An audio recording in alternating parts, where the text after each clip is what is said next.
My pocket hinge system is more than just these little lollipops. This lollipop has a 3/8 diameter end on it with an 1/8 by 1/8 1-inch tang. This is what goes into the trailing edge. Well, this is the wing side. What do you do for the flap side? Well, you got to have a groove for the carbon fiber tube. So I made a new set of flaps today because I'm not real happy with how my first set of flaps came out. They're, I think, entirely too heavy. Now these pieces of wood here are 5-pound pieces of wood. They're not 3.4 pound, but what we're going to do is, and I didn't do this on the original Vipers. I had solid flaps, but I had good wood. But we're going to go ahead, and you can do it any way you want. This is a lot of work that I'm going to do for this set of flaps. I'm going to go ahead and put ribs in them. First, I'm marking out the trailing edge for the airfoil. If I can't get these down to a 1/2 ounce a piece, I just don't have the wood. So we'll fix it. Where there's a will, there's a way. Because I'd love for this airplane to be sub 50. Sub 50 with a 60 is pretty smoking. We're basically guaranteeing success.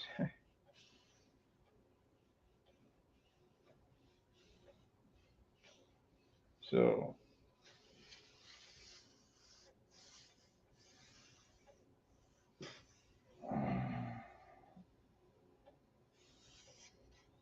we'll get these lines drawn on here, and then I'll show you what you got to do to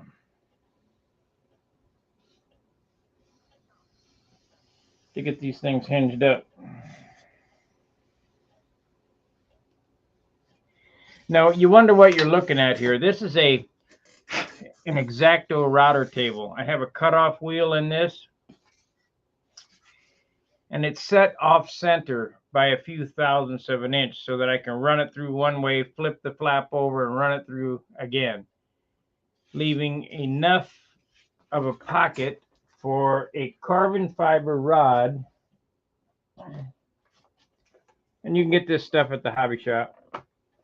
The piece of wire that goes inside it is 32 thousandths. This piece of wire here is 32 thousandths. And the outside diameter of this carbon tube is 78 thousandths. Now, 79 thousandths. It's metric, I'm sure, but whatever. So we need to embed that carbon tube in the leading edge of this flap. So in order to do that, we come up with a router table here. I certainly couldn't do it on my woodworking router table out in the garage. You'd tear the flap up. Let me get this off. $9 for a set of flaps. Pair of flaps. I cut this out of one piece of wood. I'll use those other flaps on something else that's not as important.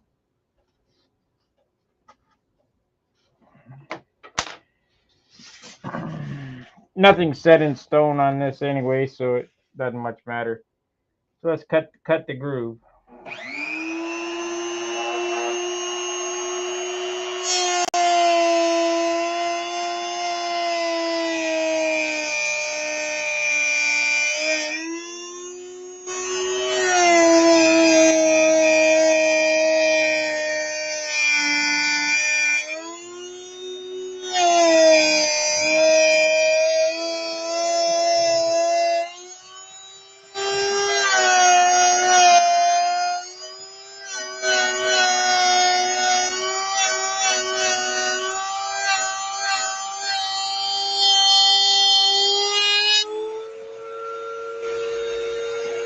Now this groove that you're cutting has to have the center 3/16 of an inch below the before the edge. So you kind of got to work it out.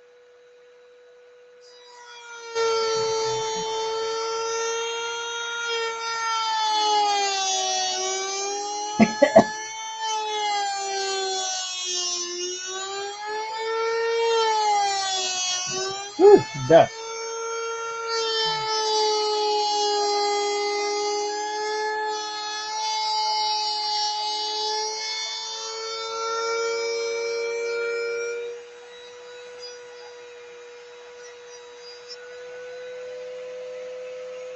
Okay, let's see how it turned out.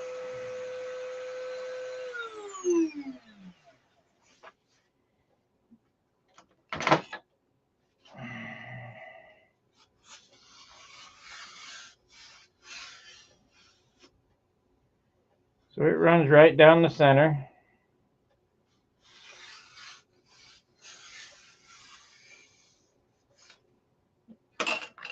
I need to figure where I want my horn because obviously I can't have that hinge run into the horn. So the hinge will set back approximately here. But let's see how it buries in there.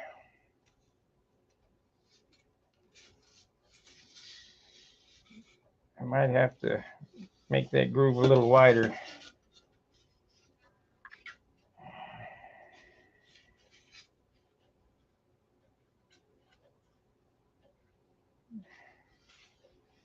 Yeah, it needs to be a little wider. That's too much of a stretch.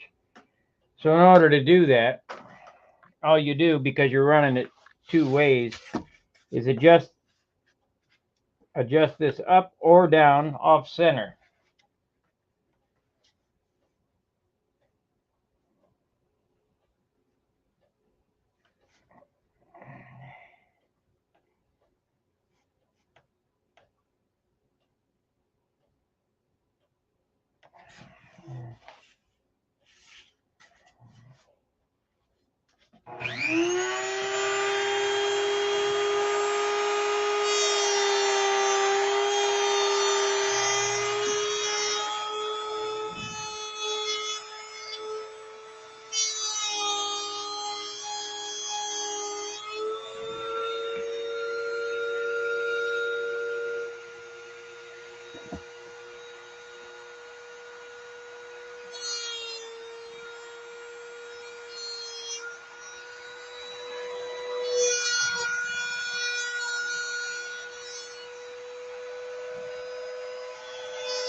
Did that get enough of it? We'll see.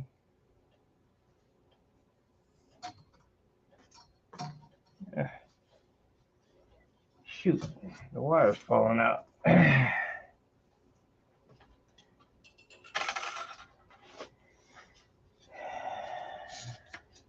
Nope, not quite enough.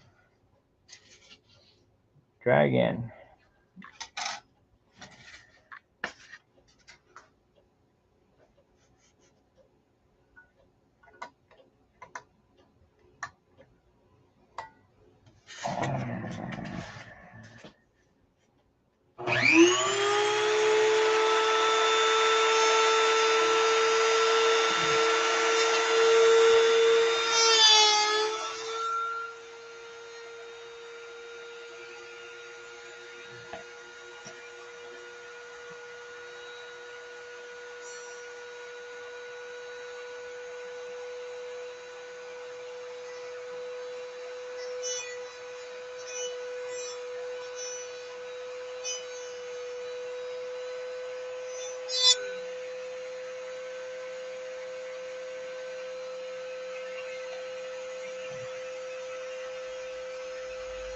One more time.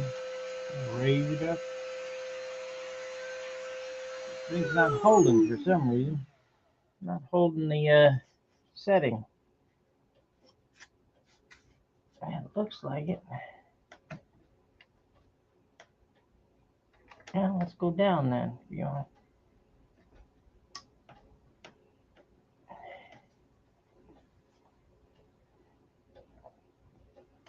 gotta get it.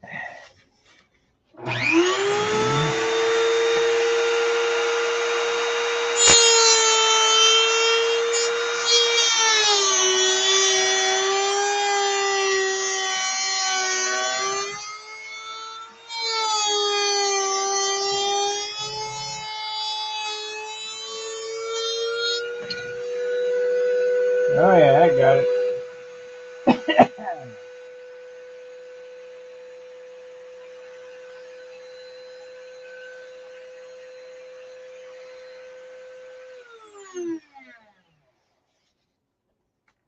All right. So we're gonna hold it off the end there, so I can get the flap horn in there, approximately right there. It doesn't have to be exact or anything. We got a comment. Let's see what that's all about.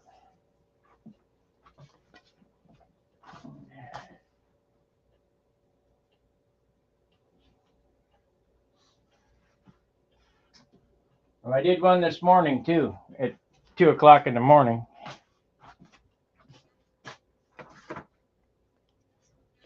The unimportant stuff. The boring stuff, but it's really important. Anyway, I got to make sure this is set back in there 3/16 of an inch. Seems like it is.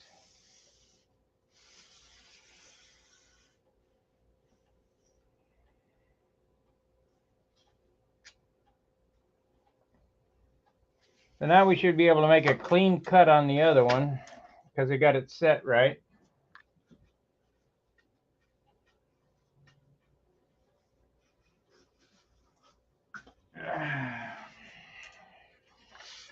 Make sure I got the right side. I don't want to cut the trailing edge of this thing.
Come on.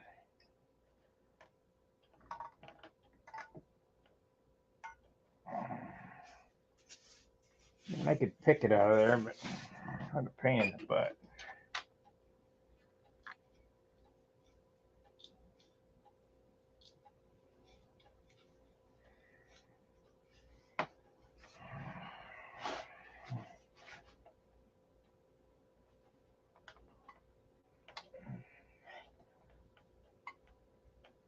I got it. Got it too far to the end, I guess.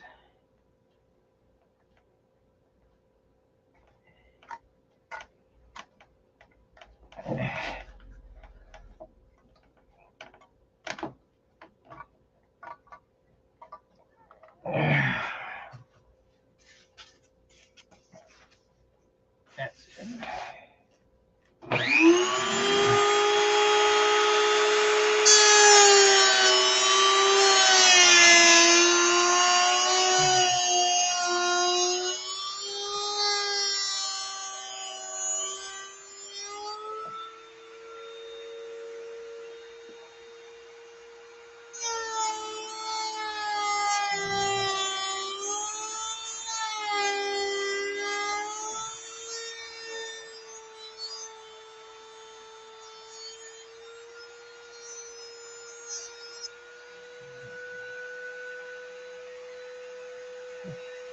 I just don't want to cooperate.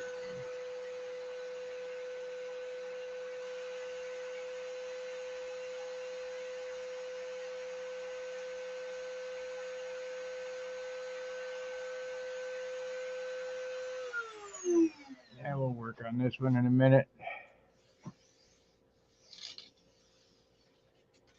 I'm sure you were.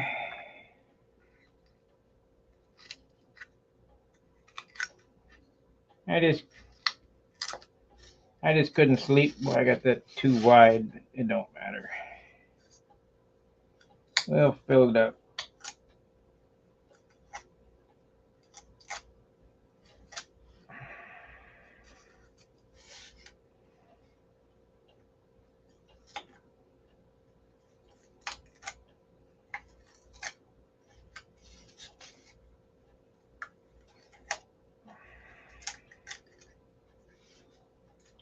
Anyway, you guys get the drift. You got to cut a slot down the center for the tube, or you could do it the old way where I cut each slot the same, individually. This was John's idea, and it was a super good idea, and I said, yep, that's the way we'll do it. Even though we're adding weight with that carbon tube, the ease of doing it is just so much, so much easier.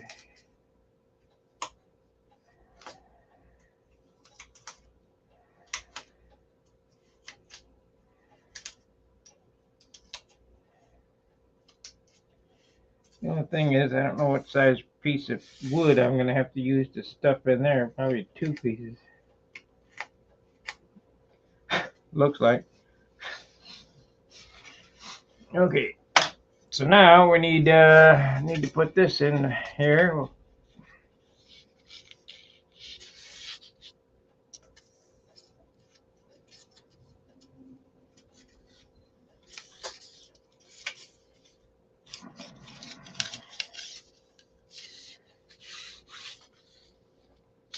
Okay. Take the wire out of this. Shit. Push the wire down in it. Now I can't get it out. Come on. These live broadcasts are a bear. I mean, usually when you see everybody on YouTube, there's no mistakes. There's no screw ups or whatever. You can best bet they were edited out.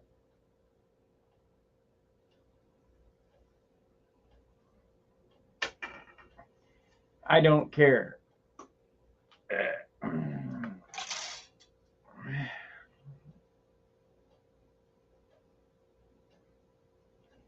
Well, what's the deal?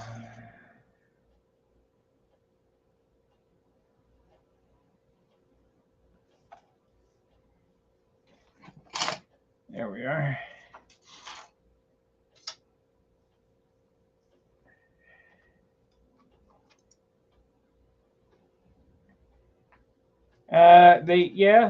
Yes and no. I mean, this is pretty flimsy stuff. Let me clean up this router table here. I'll get this out of the way. We don't need this no more.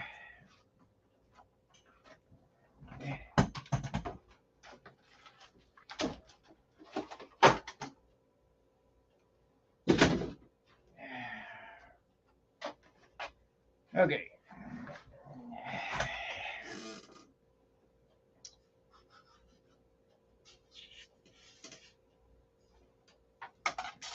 So I'm going to hold back the end of this a couple inches. We need to hold this down in here. It looks like we're going to need a piece of 3/32 for that.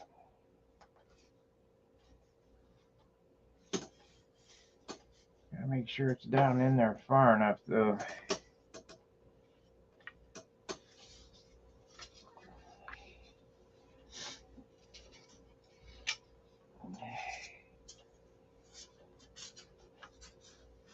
It looks like it. But looks can be deceiving.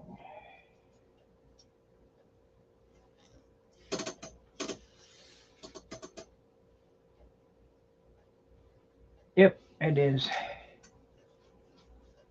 Okay, let's get a piece of, I think 16th is going to be enough for that flap. It's going to take 3/32 for that one. Look at this here. I don't know how that screwed up. It certainly did. It don't matter. So, take this here.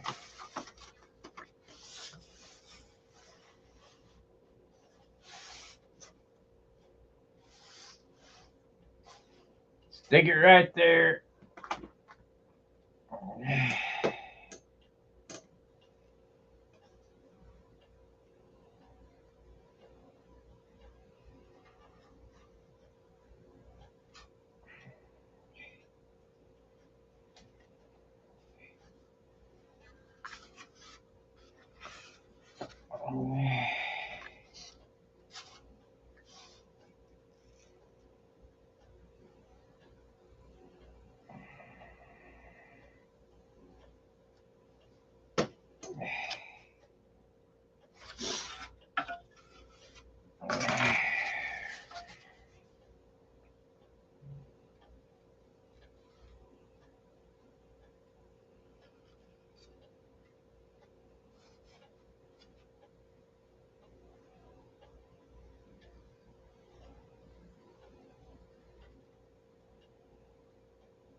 We just got to rethink things, that's all.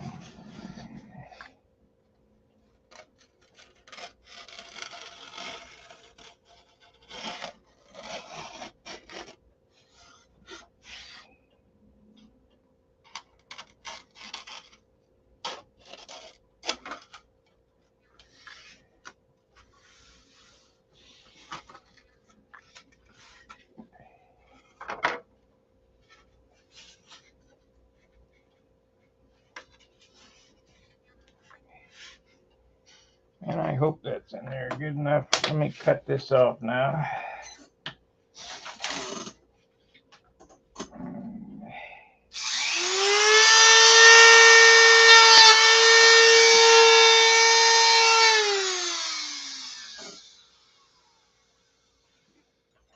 Should be okay.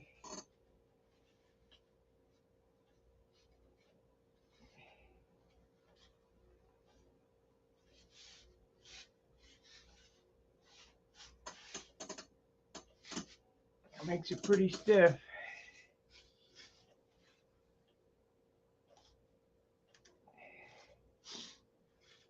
I think we're going to tack that in first, though.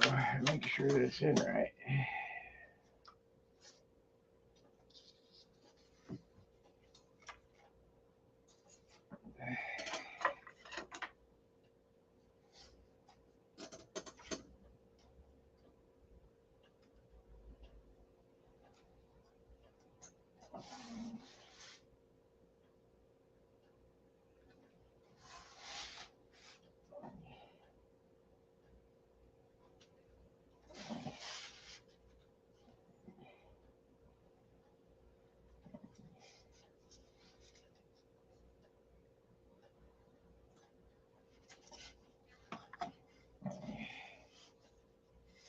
I'm hoping I got the other one down there far enough. I think I did. You know, I just don't know.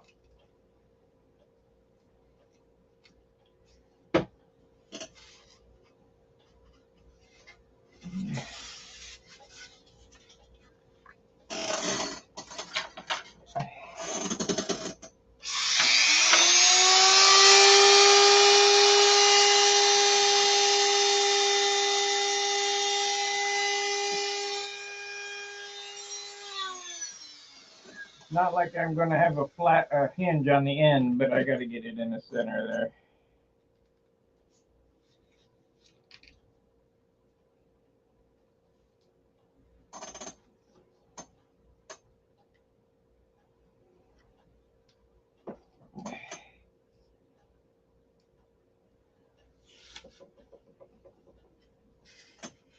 There it is.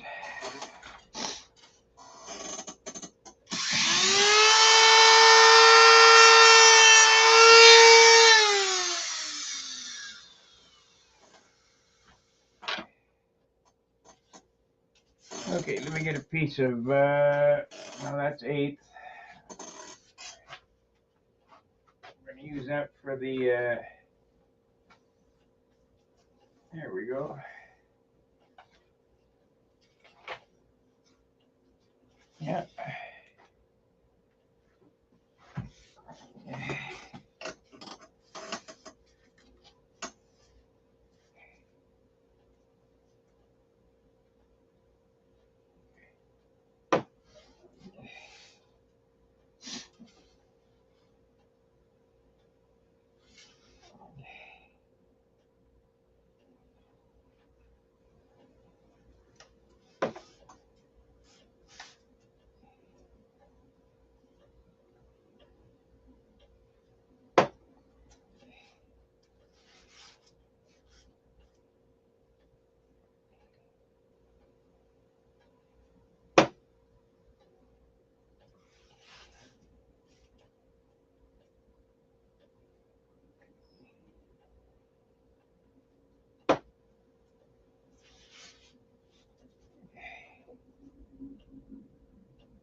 I'm even going to use my Harbor Freight table saw for the only thing it's good for. I'll bring it over here and show you. It ain't good for nothing else but what I'm going to do with it.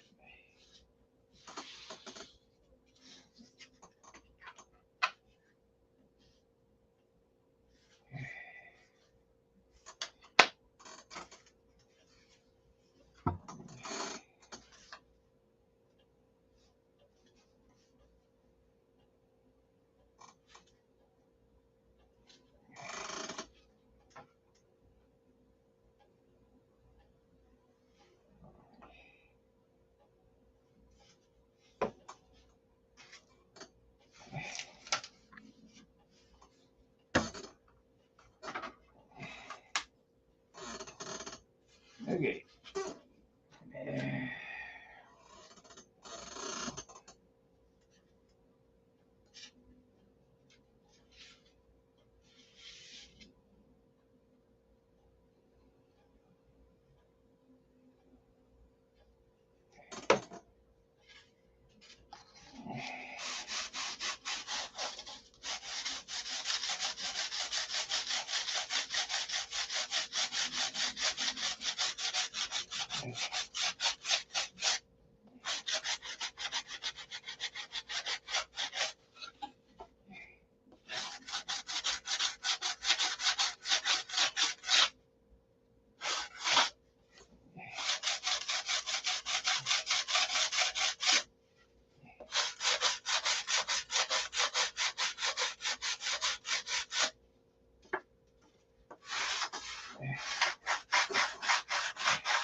I guess you guys can't see what I'm doing. There we go.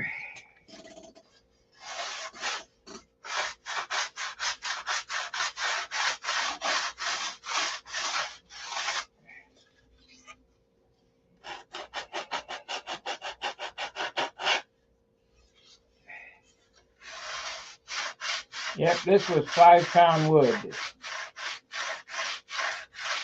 It was 72 grams for 4 by 36 by 3/8.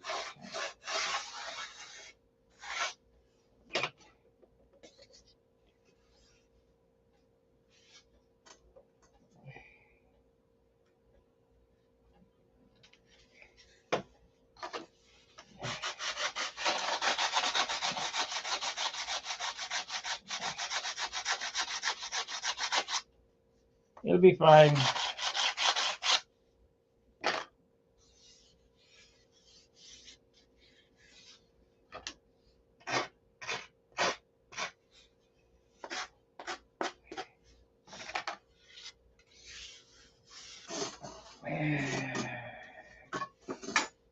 It'll be fine.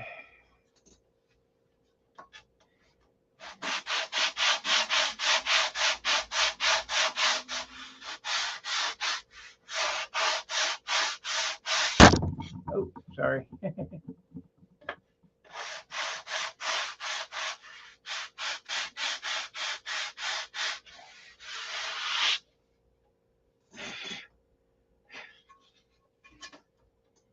Yeah, there's one part of the hinge install on that flap. Let's finish this one off now. It doesn't need as much, so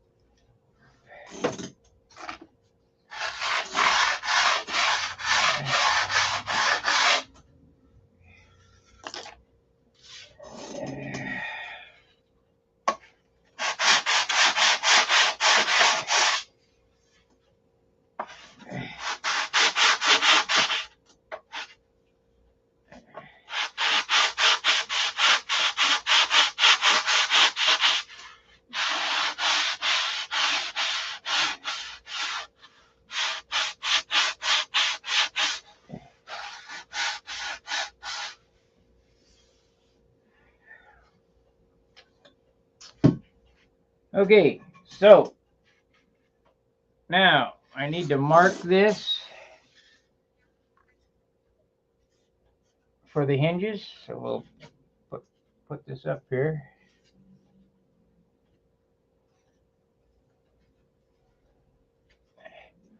Remember, your flap horn is also hinged, so the flap horn is part of the hinging system.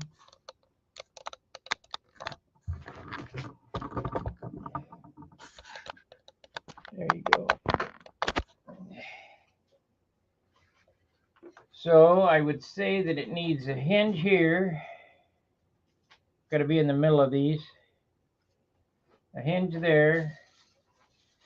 We're going to have that there, so we'll come in right here, and we'll count this here.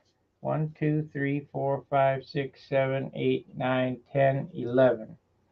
So 1, 2, 3, 4, 5. That ain't it. So we need to move that over to there. If I put that here. So we got 1, 2, 3, 4, 5. It comes out on the rib 5. 1, 2, 3, 4, 5, 6. So we'll go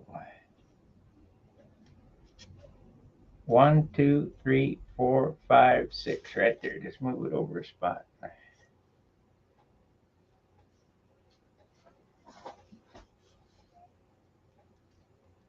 Now, I didn't make a fence for this little saw because it's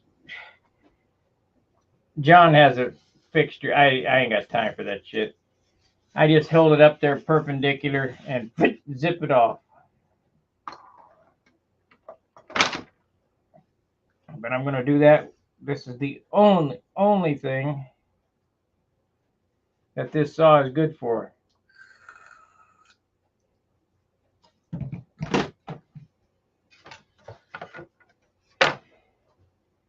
So when I bought my little Harbor Freight saw, it was $27. Now they're 50 something. And it ain't worth it. Don't buy one. Figure out how to cut it by hand or cut it with what you got, because the saw is junk. I gotta get all this shit back in the scrap box.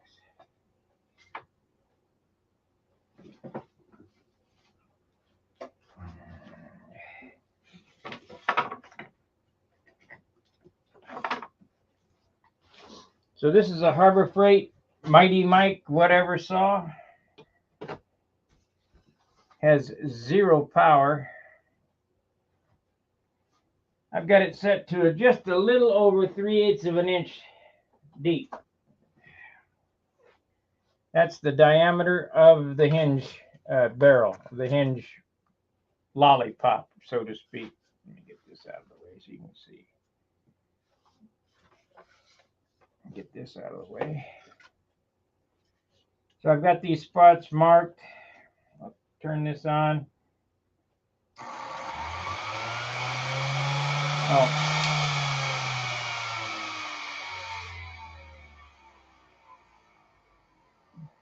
I've got 2 blades in here, stacked like a dado stack. You can buy them from Harbor Freight. The blades are cheap, but the table is, I would not pay $50 for this at all, because you'll hear it when it goes through this. It barely pulls through this flap. Anyway, 2 blades stacked, and there's a piece of tape, a tape washer between the two to give it the stacked dado.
Really not in there far enough. I guess it'll have to do. We'll see.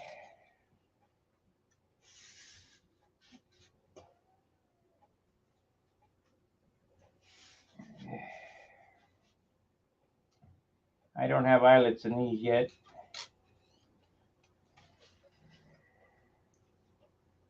I might have to dig that out.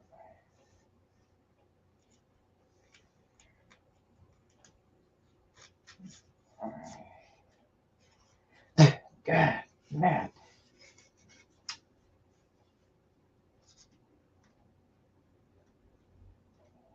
That'll work. That's good.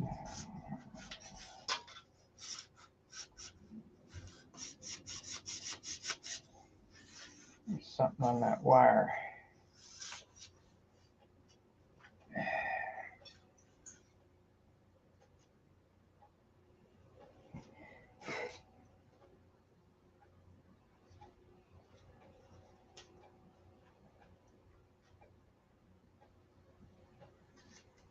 If you gnats don't find something else to do, I'm going to get out the spray. Damn, right in my face.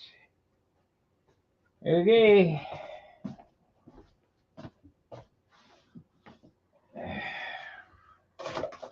One pesky gnat.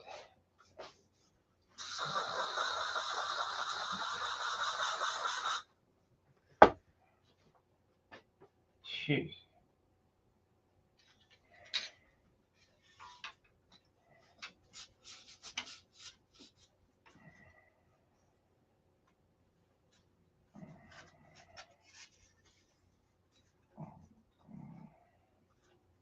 Bad enough I get attacked by mosquitoes when I go outside.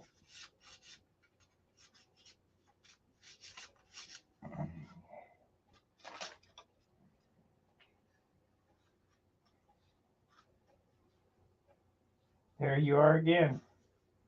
Don't go anywhere so I can spray you.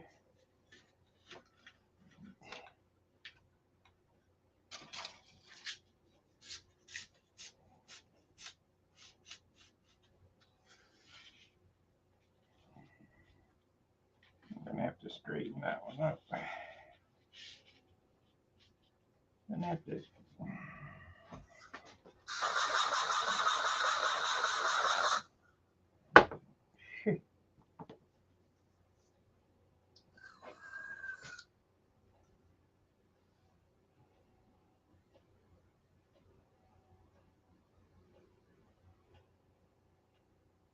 Yes, yes.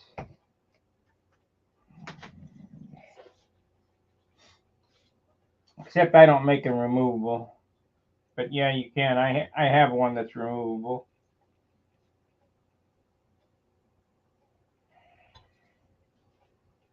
Oh, what of it?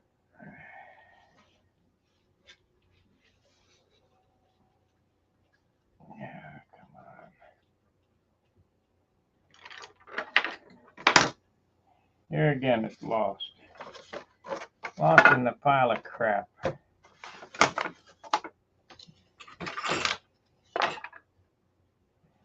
there it is.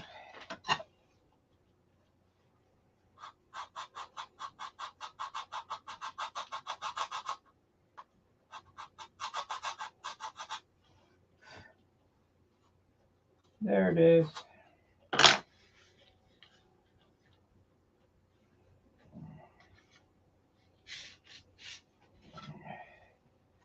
I'm going to have to take this off again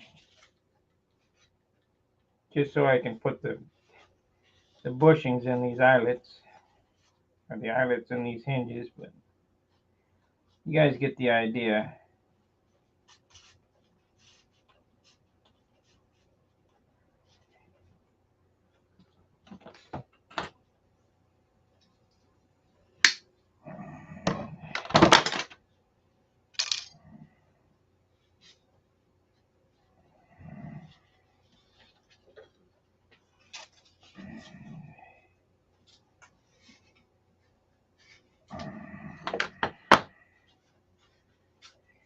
Okay.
Okay, hand drill. This is too big.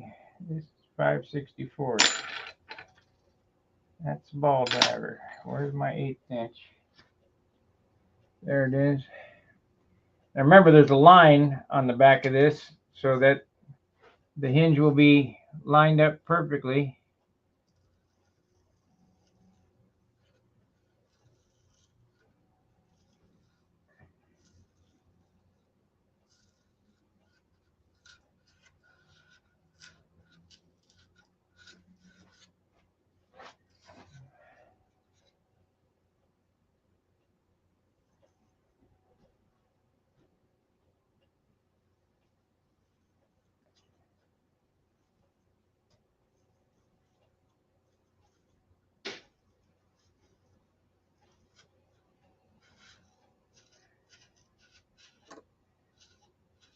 Now, this 1/2 inch piece of wood is not enough to hold the hinge. Make sure you put a backer in it. I'll show you that here in a second. We'll get them on first and see if I like them. If you make a mistake, remember there's no big deal. You just plug the hole, sand it round, and drill it again. But try not to make a mistake. I had one of these. I'm going to sand one as a brooch again. You're taking a round hole and turning it square, so I'm going to I'm going to sand this into a brooch, and I'll show you that.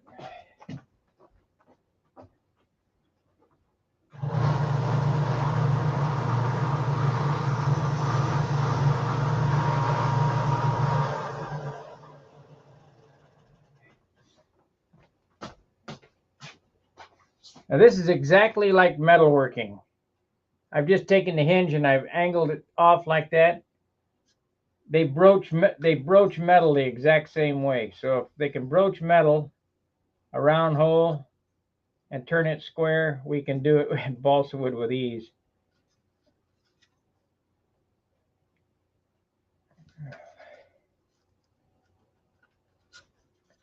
So that turns that hole square.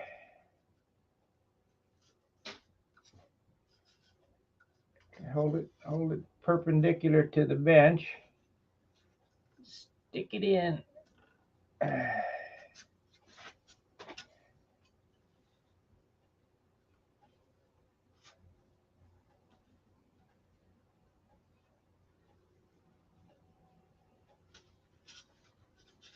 Okay, so we'll have this roughed in now.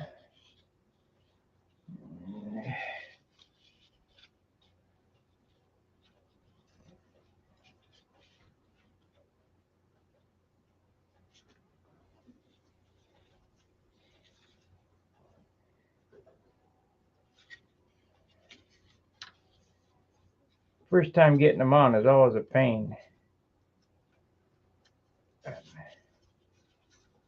After that, it becomes pretty easy. One.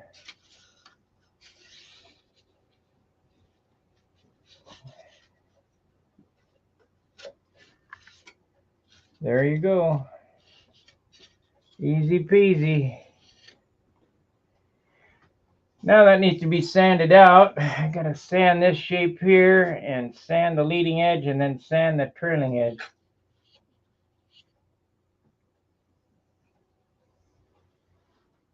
So let's do that. I think I want to do this on the disc sander. So take an 1/8 off there. Okay.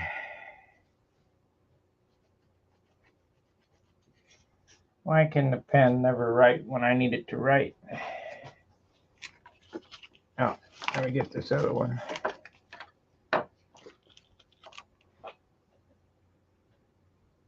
That's why these are Ohio pens. Where's my Shaper's pen? Shit. I have to go to Shaper's again and steal another pen.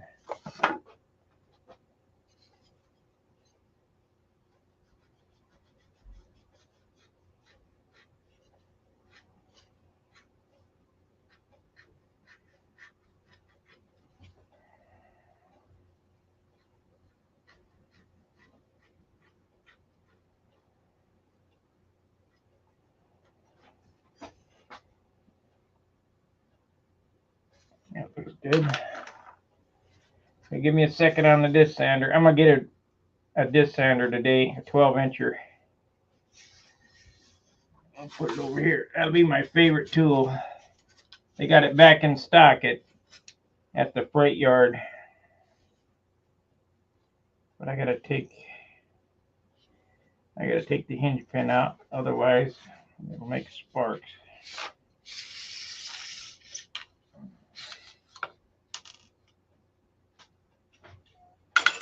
I guess we can hinge that thing too.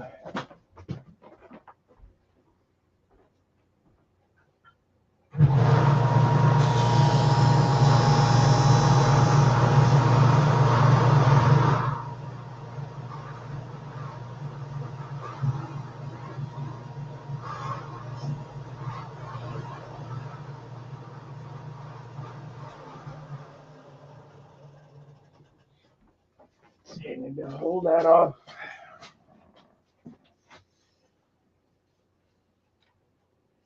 So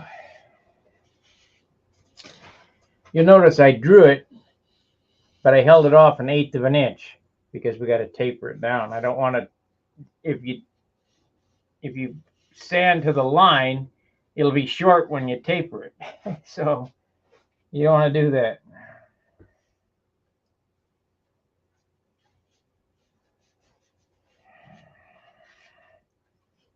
So let's sand this one up. I'll finish it one at a time. I'm going to get the controls in this thing and get it closed up.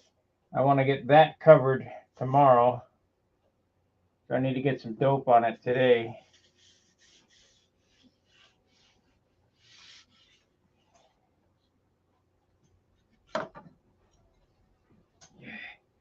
Yeah, oh man.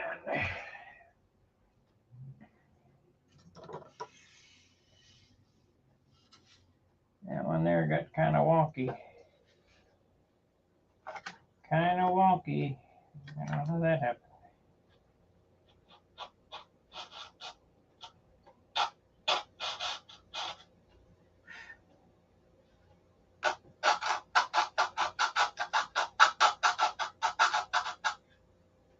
It'll be fine. It'll be fine. Where's my blocks?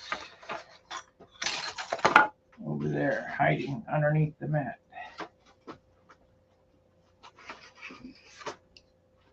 That's not the one I was looking for. I'm looking for 80. I got 36. I'm gonna need this later, so I don't want to put that away yet.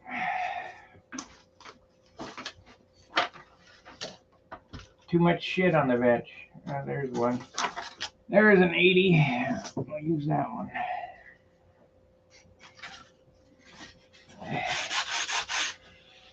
Use 30, 24. Round it over.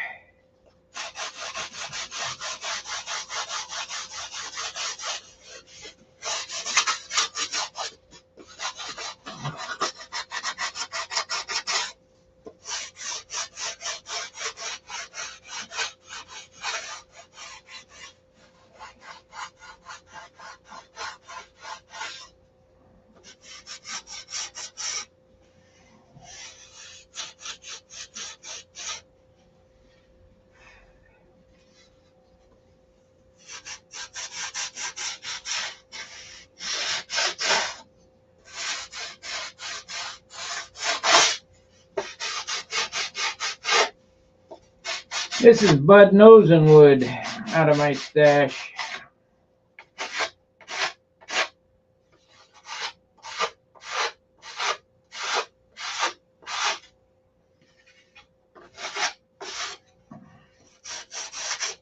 Can't believe it. This 36 is about dead. Need to get out my 15-year-old 24, I guess.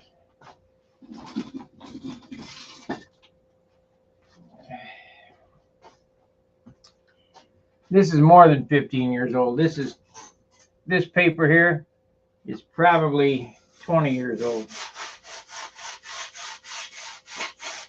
Time to go to the body shop and get another one piece of paper.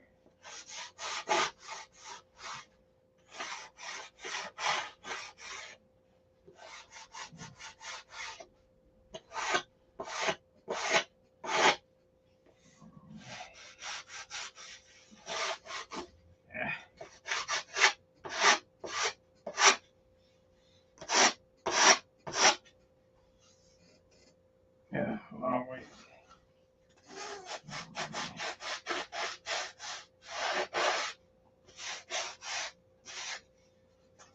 Now the way these are designed, it holds tight against the trailing edge throughout range of motion because they're recessed back. The hinge point is recessed back in half the thickness of the flap.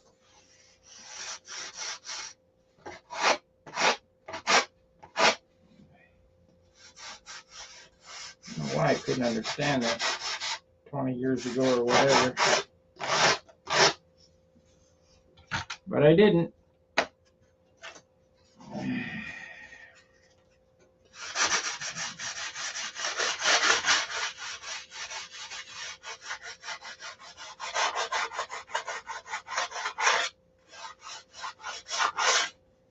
Yep, it's time for a new piece of sandpaper.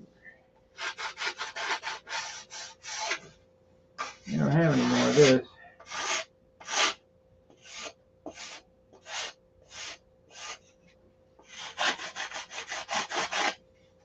Ain't got no more.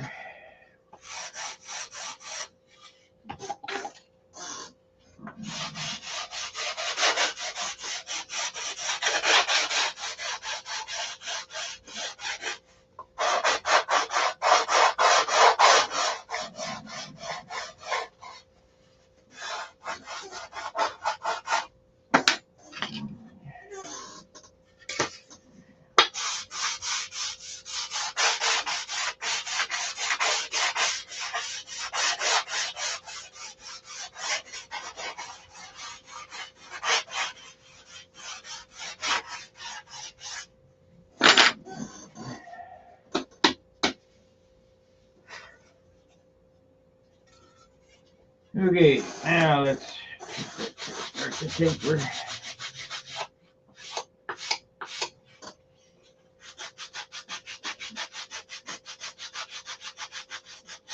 You taper flaps like I do, they'll have less chance to warp. Of course, I am going to core these out and put ribs in it.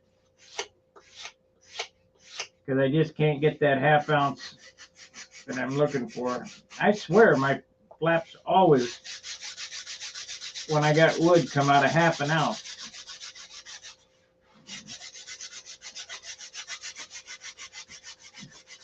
And these are going to be 3/4 or better. I mean, if we get them down to a 1/2, I won't core it, but I've already found the material to core it with. You know,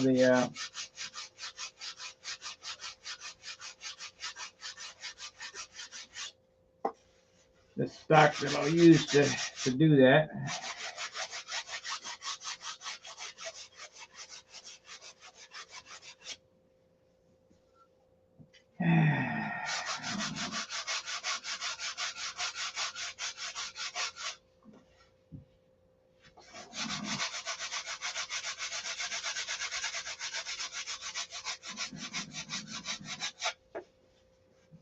Nine to 10 o'clock, 9:45. About 5 o'clock tonight, we'll have this thing together. Controls working and everything. Probably won't start molding until get back from FCM.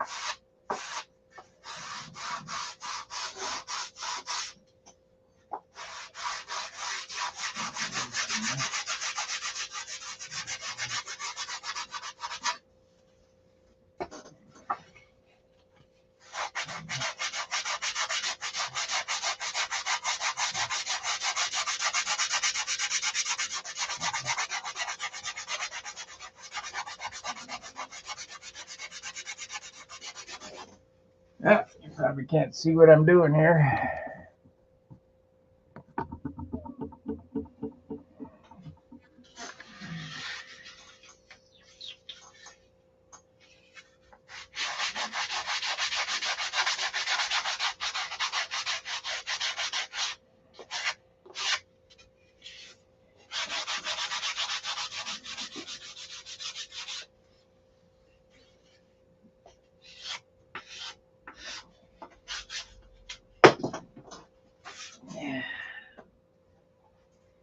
What happened to my other block?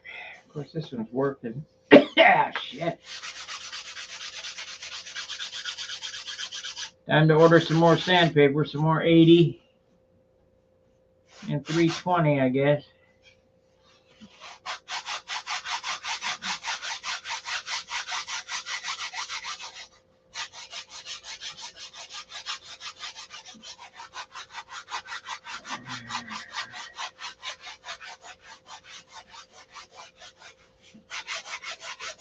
Just think of all the hours of enjoyment you get.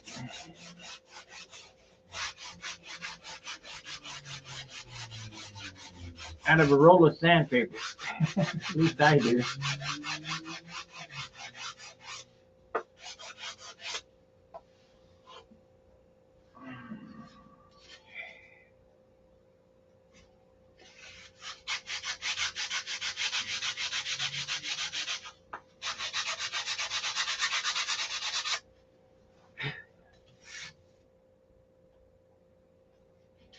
That's half of it done.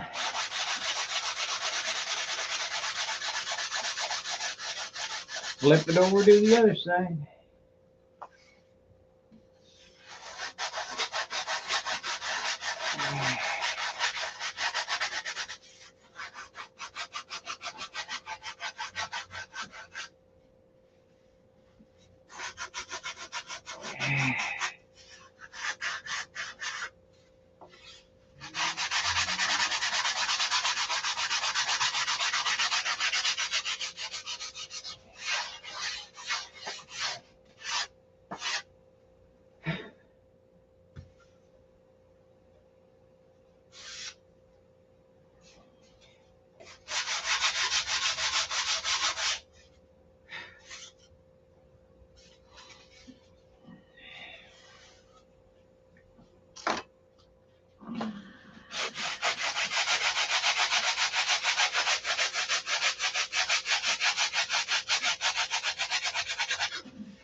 Still need to cut those tapers in that end.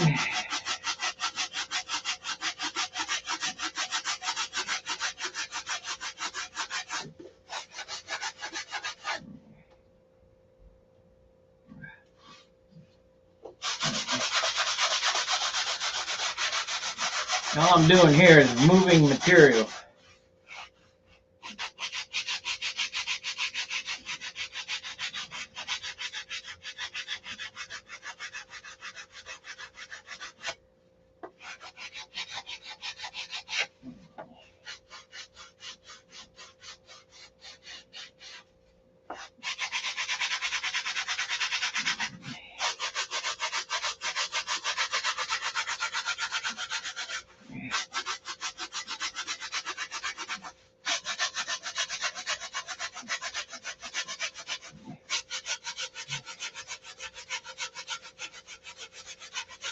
You learn anything from my streams, this flap sanding method will certainly help you. And make a nice looking flap that doesn't warp.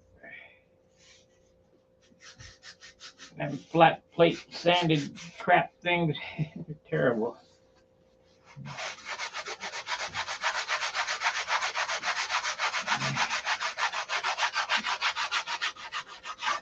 You know, when I saw the rod method, I go, "Ooh, man, that's going to be easy." And yeah, it's easy, all right.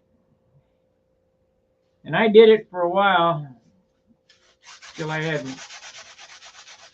problems with the damn things warping. Put the dope on it, it just whoop. These don't do that.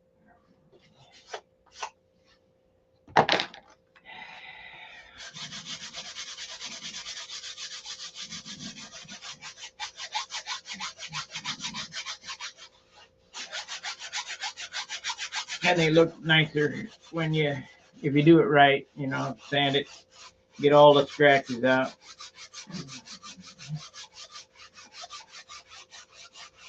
This we don't too much have to worry about because we're going to cut out the center.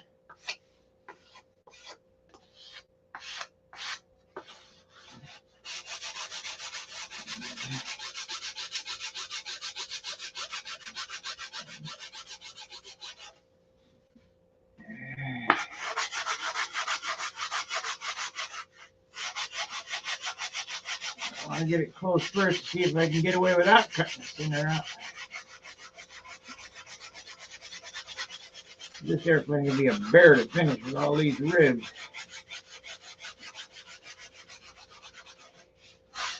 Wonder what happened to old Danny.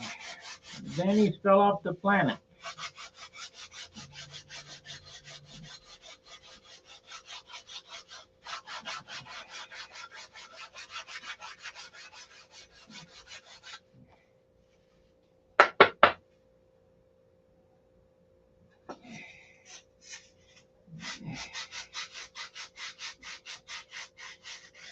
Maybe his wife won't let him come out and play anymore.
Gosh, just some more. Gotta go more.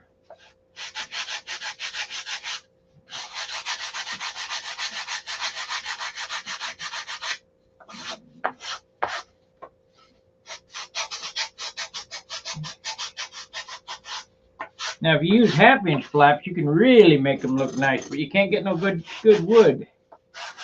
Half-inch flaps, you can put a true airfoil on if you want to take the time to do it. These are just a semi-true airfoil. I suppose I could get it sanded all the way up to 2/3, but then you wouldn't have much wood left. But they look all right. It has a slight flat on the top here. That's just the way it works out. But if you had half-inch, you could, make a gradual.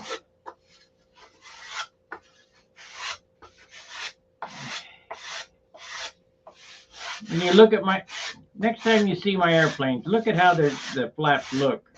Don't just look at it, well, that's a flat flap. No, it's sanded to an airfoil. And the only thing is that they're 3/8 thick. So it's not a true airfoil, but it's not about as close you can get. Okay, let's finish it up here.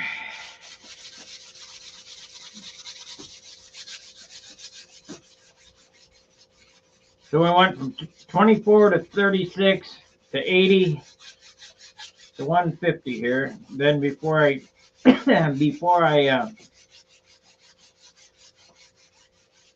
cover it, I'll sand them 320. Put some dope on this and then sand it with 320. But I don't need to get too crazy because I might be cutting the center of this out anyway. And then I got to sand it all over again.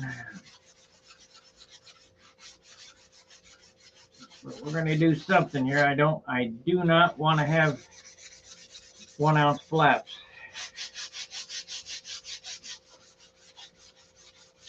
That's 2 ounces of useless weight.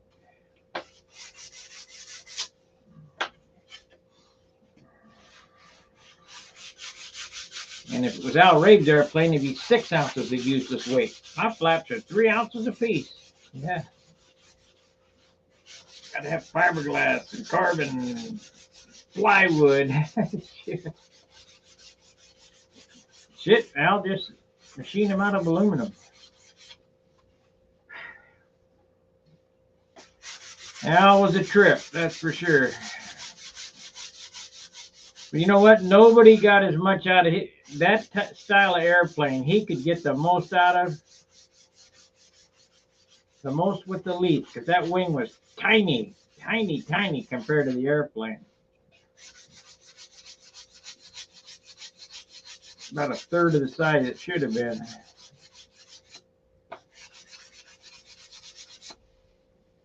But he wanted that scale look. He did a good job with it.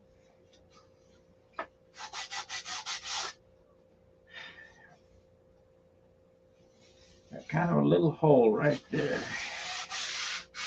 Of course, I'll get that when I tip it over like this.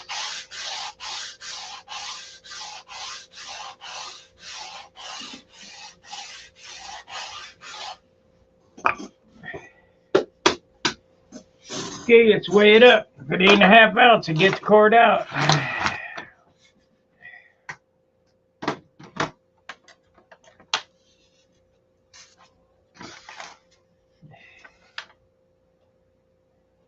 Yeah, it's almost an ounce. It's 0.9.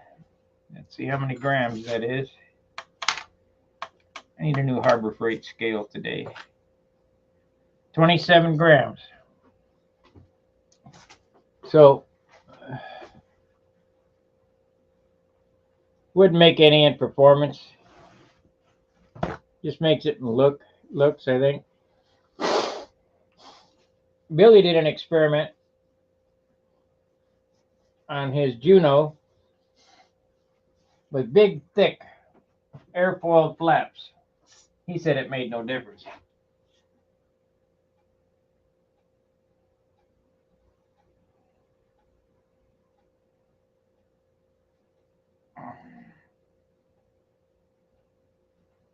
Balsa boogies. Okay. All right. Now, let's see how the tip looks.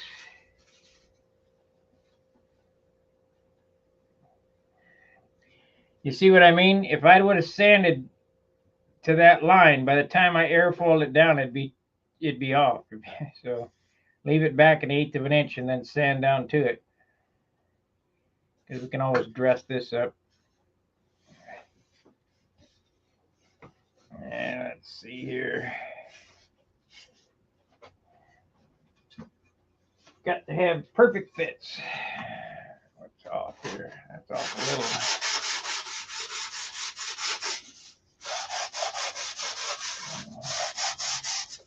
I need to get me a body shop long bar.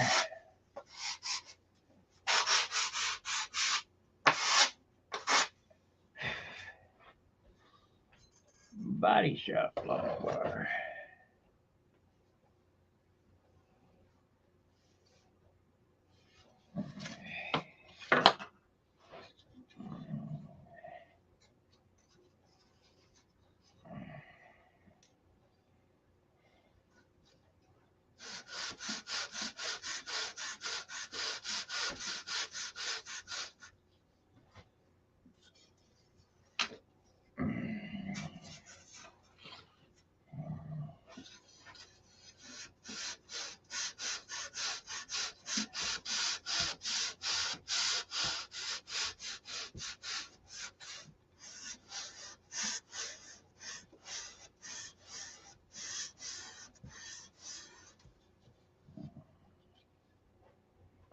Come back here.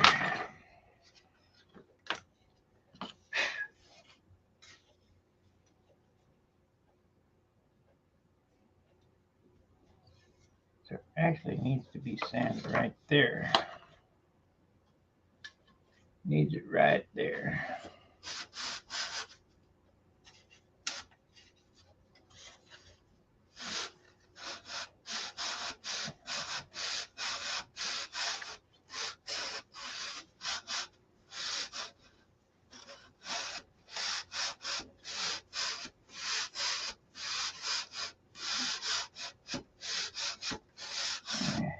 What do you guys think of Oliver Anthony's new song, Richmond North of Richmond? I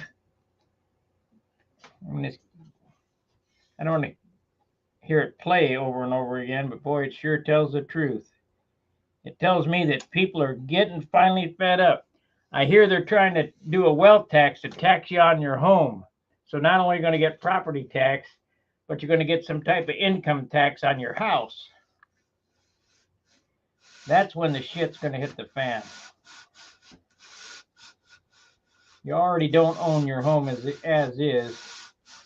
You don't need somebody else putting their hand in the pie.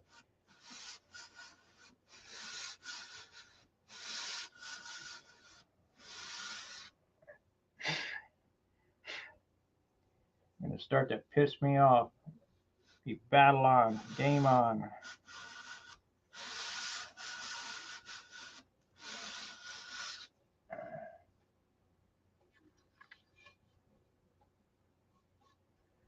Well, you got to listen to it. That guy's just, and he turned down $8 million because they wanted to silence him.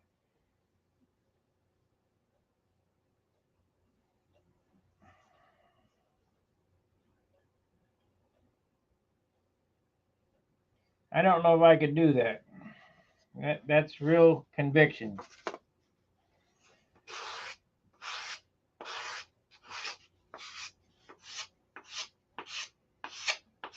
And he's just a poor old country boy. You know, he's doing collabs with other people, but I'm sure he's not hurting for money now. But he's up to the top of the charts, #1 worldwide.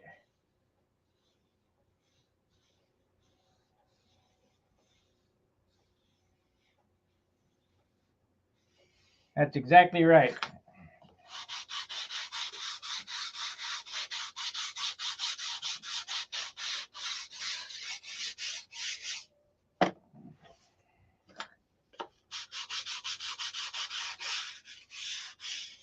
Because they want everything. Man, we need Trump back, that's for sure.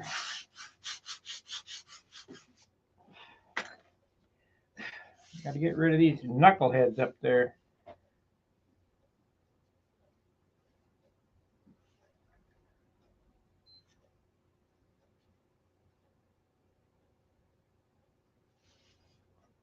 Yeah, I'm a Trump supporter. So what?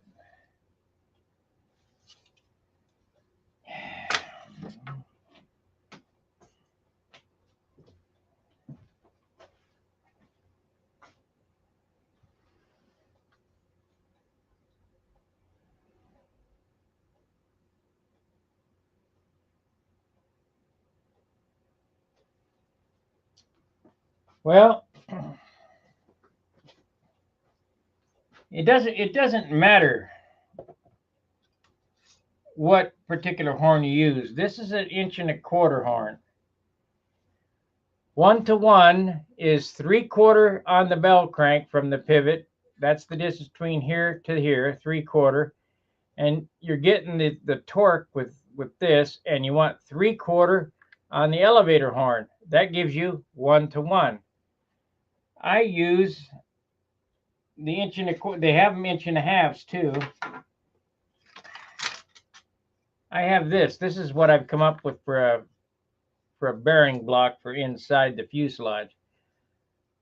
This is a 1.25" 7/8. So in order to be 1-to-1, it would have to be 15/16 at the bell crank, which this one is, and 1.25" here, 7/8 here, and 7/8 on the elevators.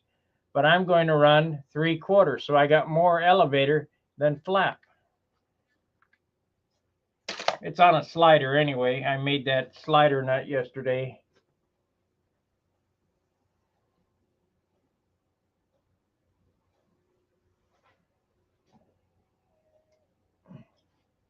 I'm telling you, they're asking for it. They're really pushing.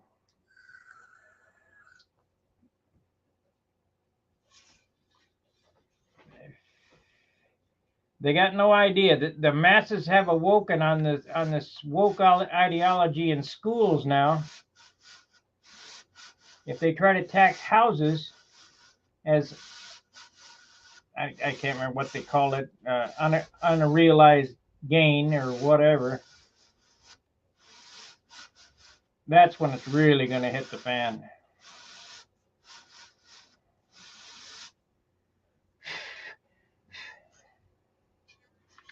That's when it's going to hit the fan.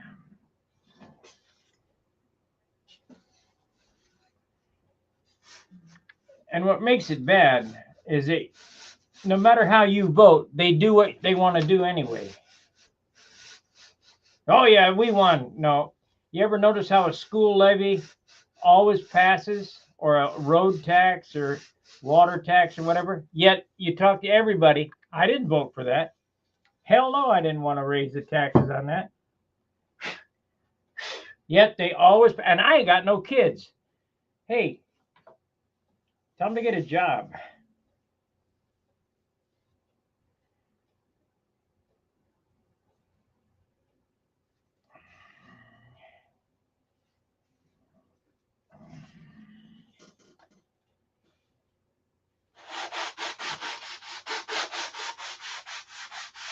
I think it's time to remove them all.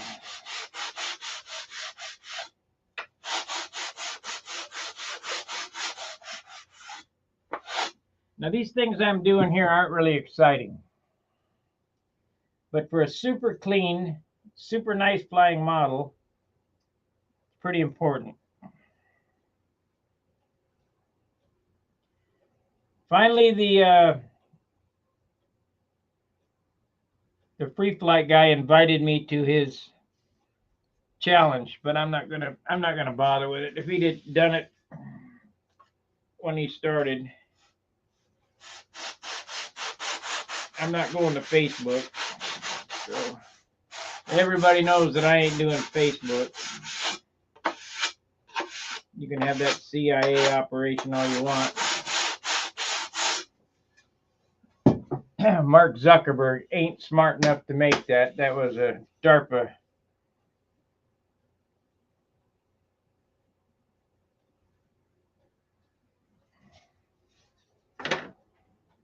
Okay, this is precision. This is a precision straight edge. Can't remember what I paid for it, but it wasn't cheap. So that is straight. What do we have going on here? What is out of whack? It's only by a couple of thousands, but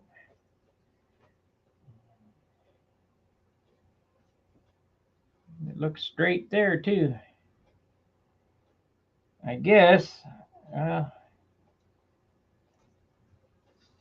it's right here.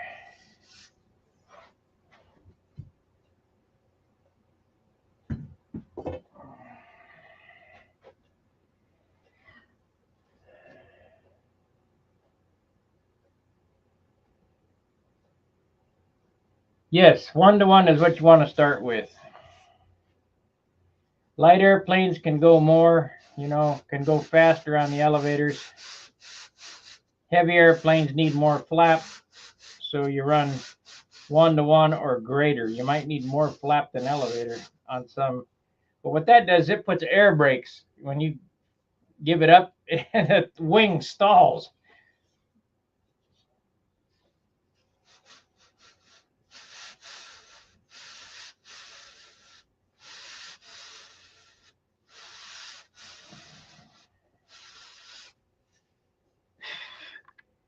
Maybe if I go to Muncie and I go to that hobby shop and they got a gallows kit there, maybe I'll join that guy's free flight challenge. Took him about a month, it seems, to build his airplane. I probably can build it in one night, one setting,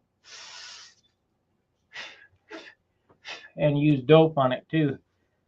Have the covering tight instead of all pimply, wrinkled.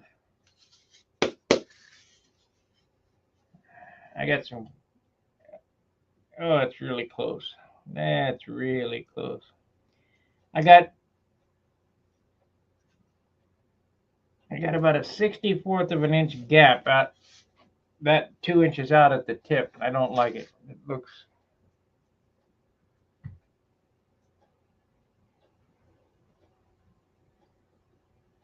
Yes, that's the reason. You want to make a ringmaster fly good. Reduce the elevator size by a 1/2 inch, the perimeter by a 1/2 inch, and slow the controls down.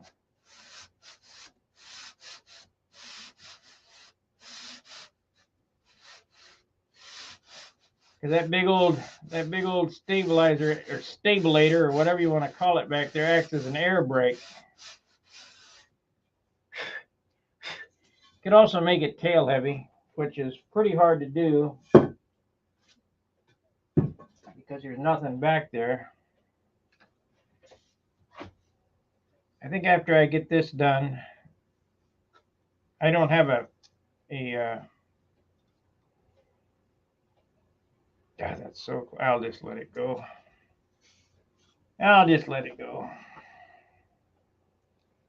What I need to do is get this on. I've got to peen over some more hinge pins. Let me do that real quick. Did you guys see I was doing that 2 o'clock in the morning last night? 2 or 3. I think it was on till about 3 something. There they are right there.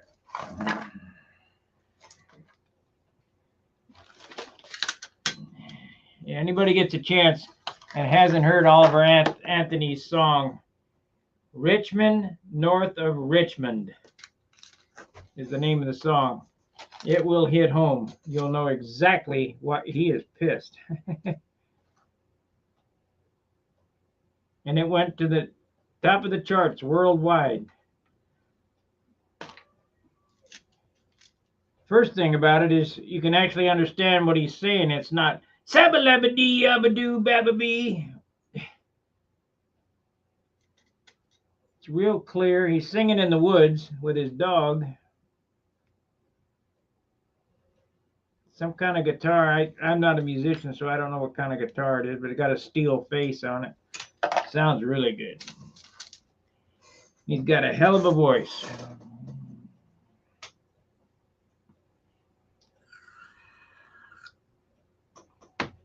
Well, if you're watching me on YouTube, open another tab up, go to YouTube. Keep this one running, but go to YouTube and type in Oliver Anthony Richmond, or you can type in Richmond, rich men north of Richmond. And it'll pop right up. He's a red-haired guy with a beard. You'll see him in the woods with his dog. And listen to that song. It's not very long, maybe a minute or two. And then come back and let us know what you think of it.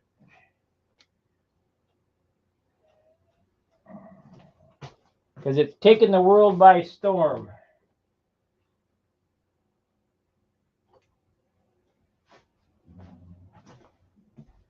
Give me a second while I peen these over.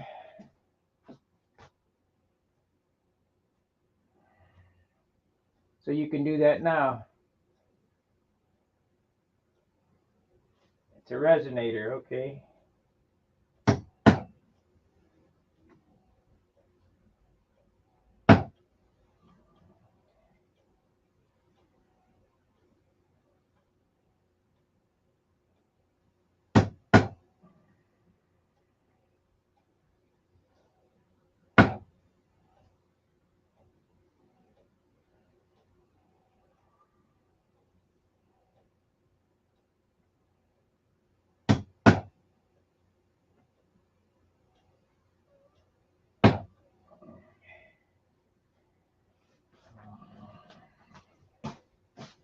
I just found something out about Ed Roth that I didn't know.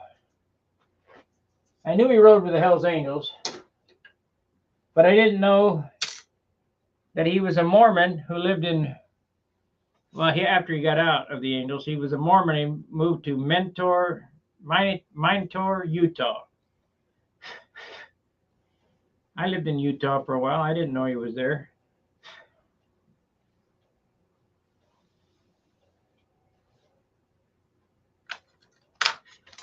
I've lived all over. Lived in Texas for a while.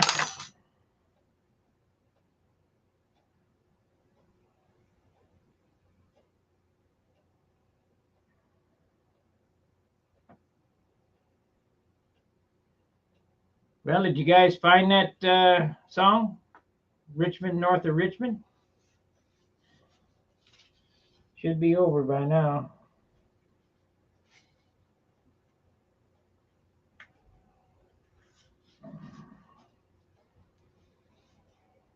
Okay.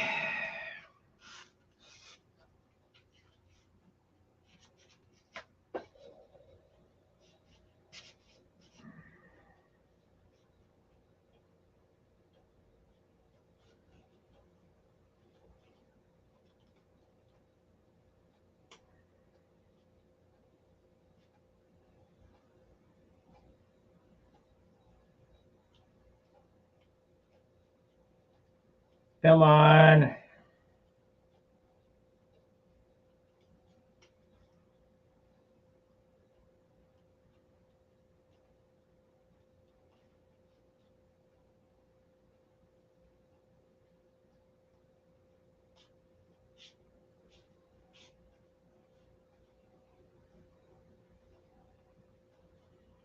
Well, good. They can feed him.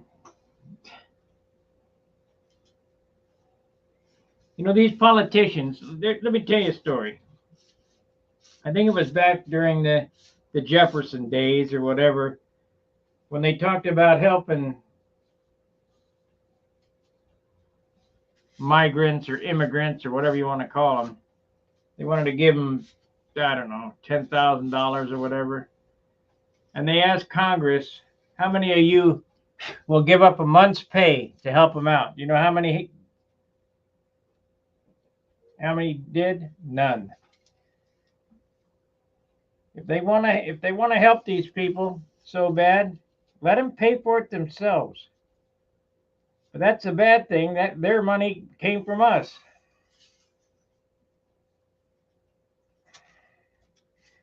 I can't remember who introduced the Pelosi Act. There we go. We got one done. About the stock buying and all that shit on insider trading. You can't go to have a job that pays $130,000 a year, let's say $400,000 a year, and within 4 years have $50 million like Bozo Obama, Big Mike.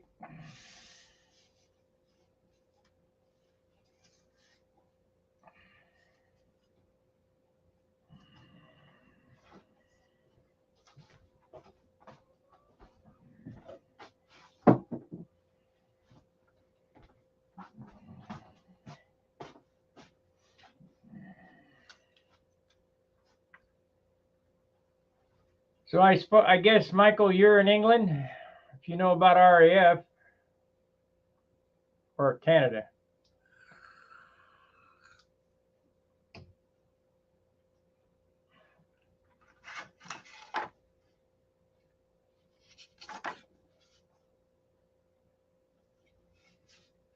Okay, we got one more flap to do.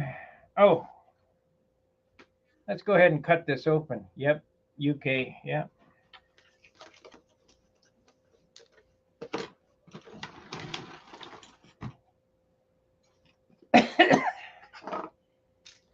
Unfortunately, I'll never get there.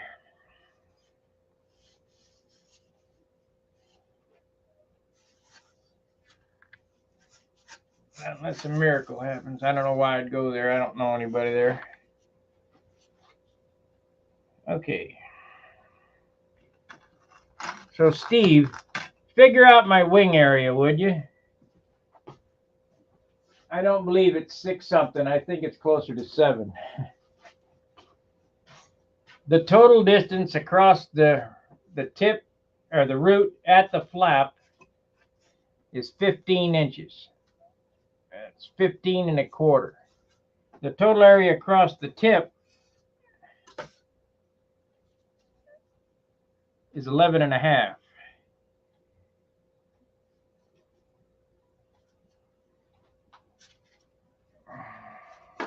The average chord is 13. So it's 13 by 58.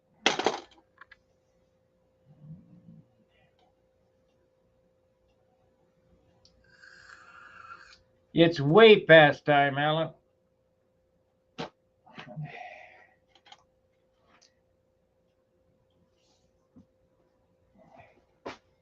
I think it was set up during the colonial days.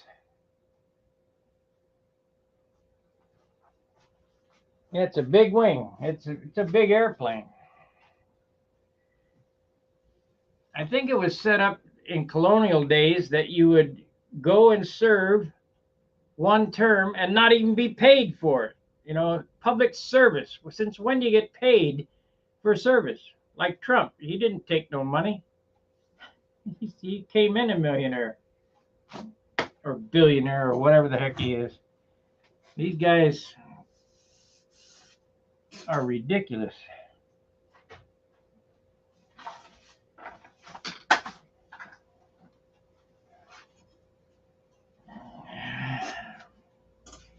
See a spot here. We'll get this spot taken care of, and then we'll flip it around and do the other side. Oh, I wanted to do the tail on that. Wanted to do the do.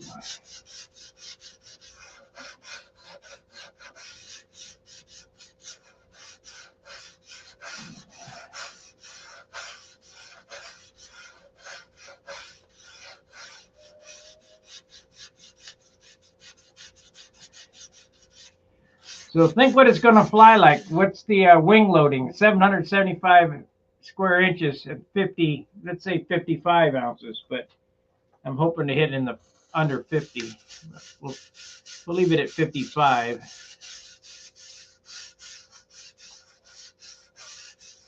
It flies like a 40 size airplane, I can tell you that right now.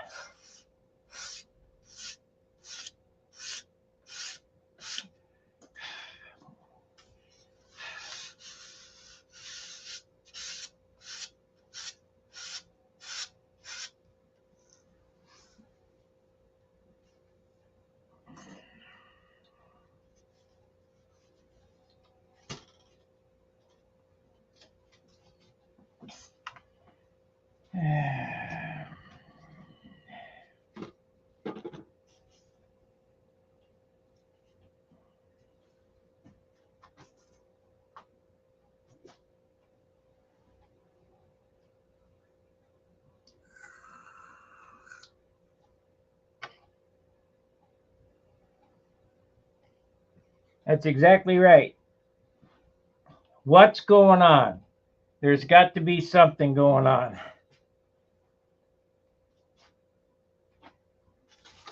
I think the Pelosi Act is a good way to go. That's the act that McCarthy introduced, that they can't buy and sell stock while in office, and within 5 years of being in office.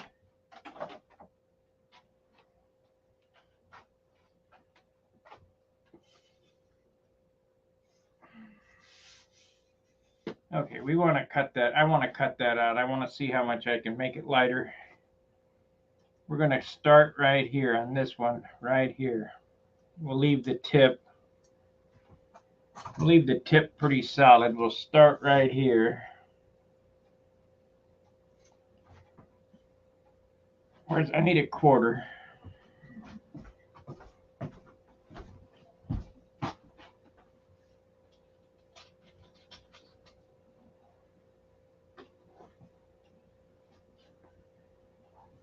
Well, that's what you want. I want that 50s, 60s feel. Let's see. We want to make a measurement because I want them exactly the same.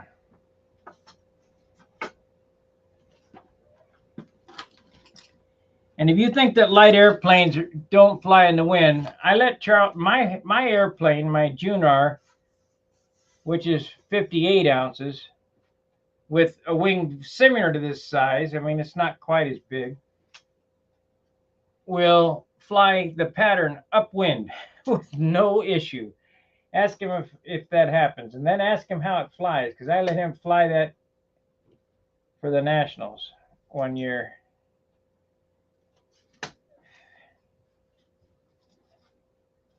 That's the year I didn't make it. 5/8 of an inch will come out. 5/8.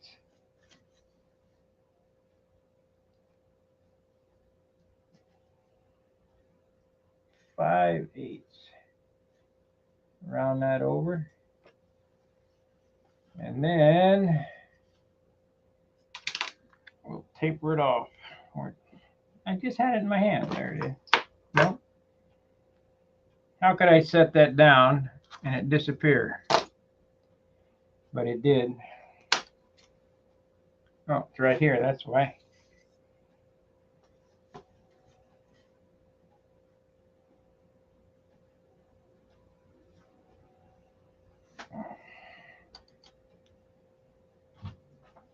You guys aren't watching you're watching me and not what I'm doing. I'm setting the flap fillets. So I got to walk over to the belt sander and sand up to that line, and then we're going to hollow it out. I figure that the control horn is going to come out to right here. I'm going to have to cut that and put a clip in it, and then glue that back on, because I don't put a clip in the elevators, but always put a wing clip or flap clip in, because in case you got to tweak them, which I try to get them set off the bench perfectly, but you know how perfect goes. I mean, got a little spot there, something fell down, right? Okay, hang on a second.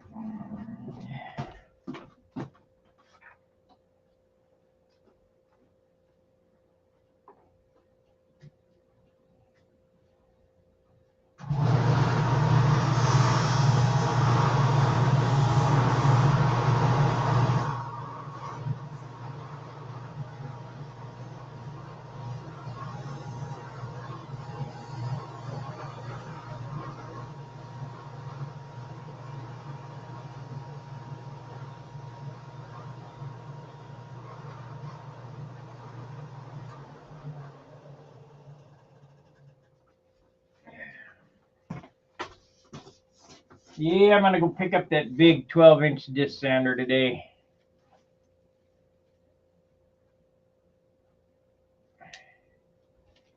When I get ready to do that nose block, that would be really handy to have.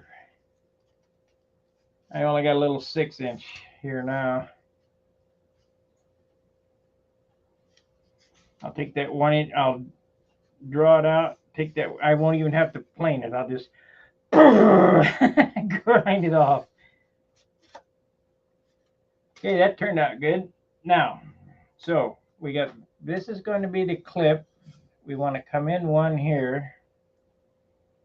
So we'll start right here.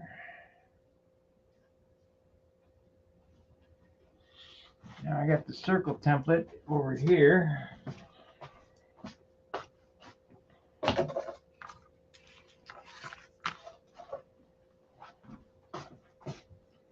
I need a 1/2 inch on each side of that. So get we get this. That's what I got there, is a 1/2 inch.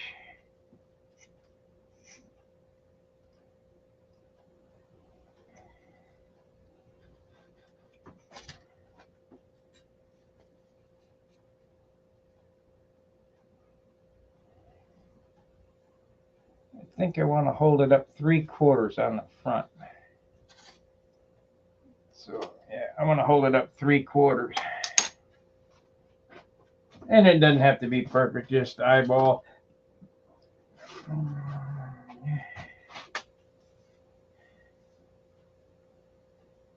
It ain't gonna take out much, that's for sure. We're gonna have to come over more, I think.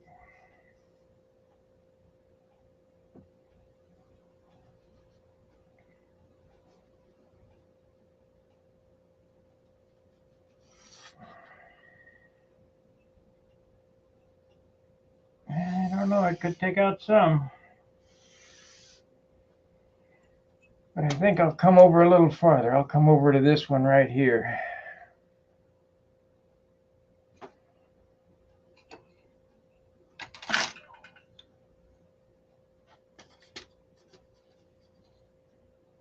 I need to get, I'd like to get 50% of the weight off of this. That'd be great. I don't think that's gonna happen.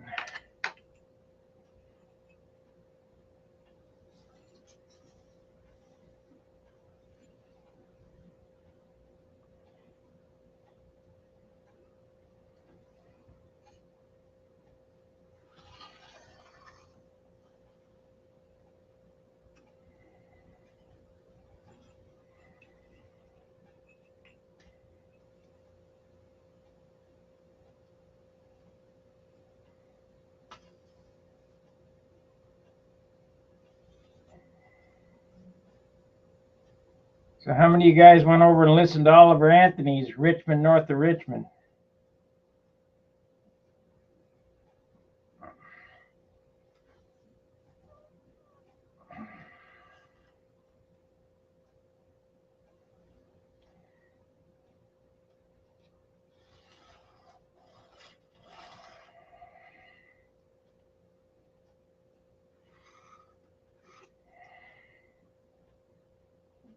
Way up to there.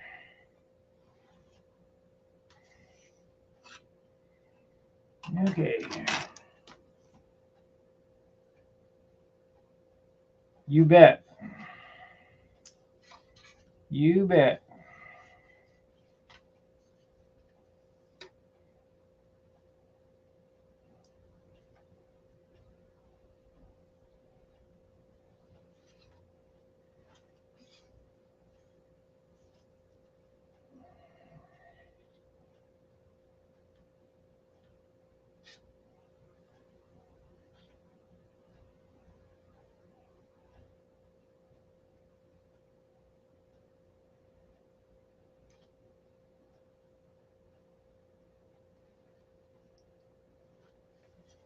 Okay, there's the cutout. Let's see how much weight I get out of this thing. Then we'll rib it up.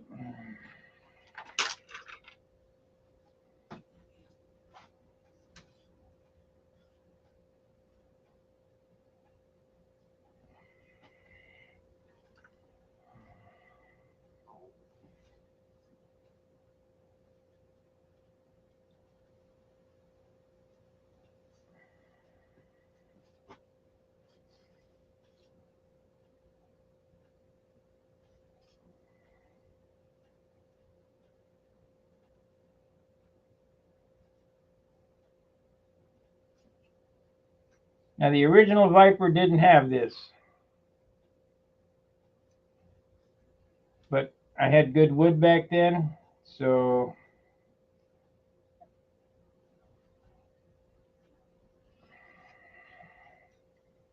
I don't believe anybody will fault me for straying from originality just for the wood's sake, for weight. Yep, we've been calm, that's for sure. Maybe it's time to let them know.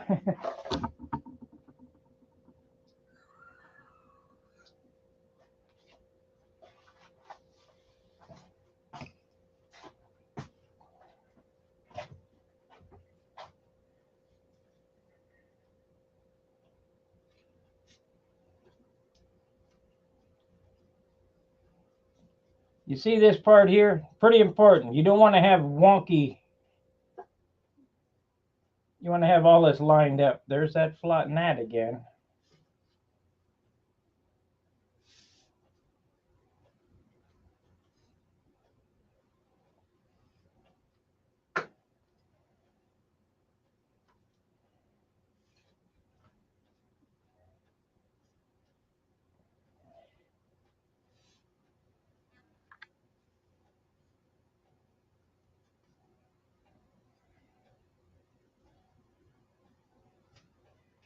Okay. So this was, I better weigh it first, and then we'll cut it out, weigh it, and then I'll put the sticks in it and see what it weighs and see how much we got off the thing.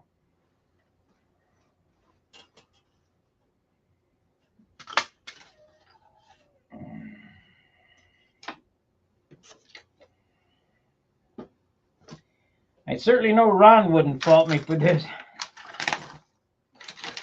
What I do with the scale? Let's set it back over here.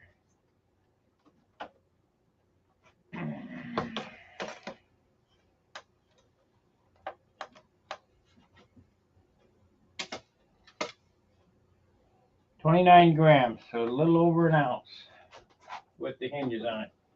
So now we'll cut this out, and I get to weigh up the airplane to see. I think it's going to be 17.5 ounces, so that's a good weight.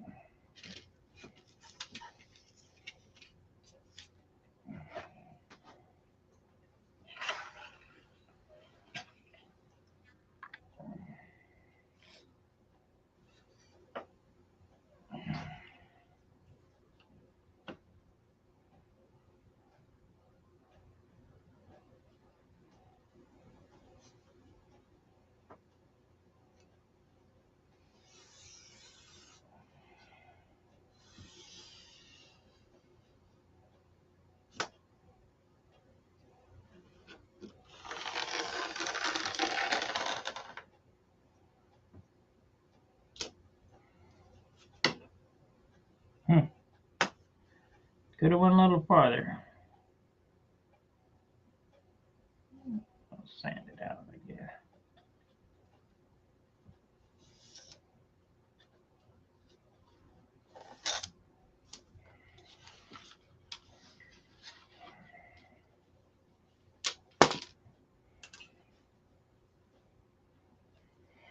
So we want to go to that, and we want to go to there.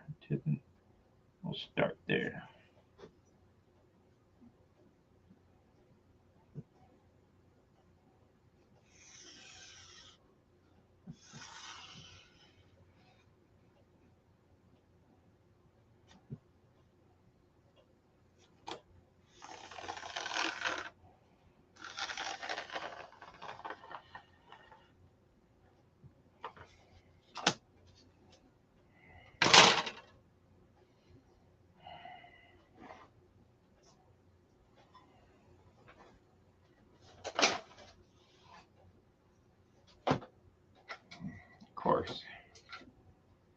Of course.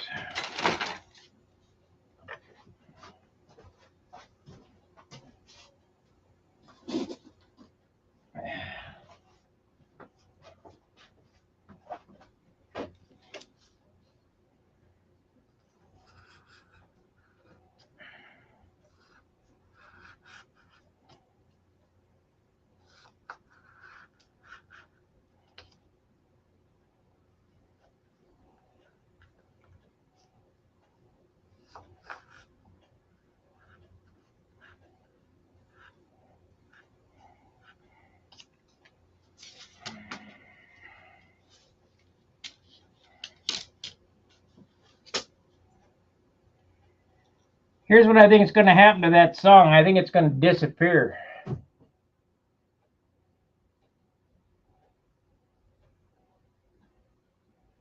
Well, think about it. If it's solid surface, I got to cover it anyway. So whatever this weighs, when I cut it out, is what it's going to save.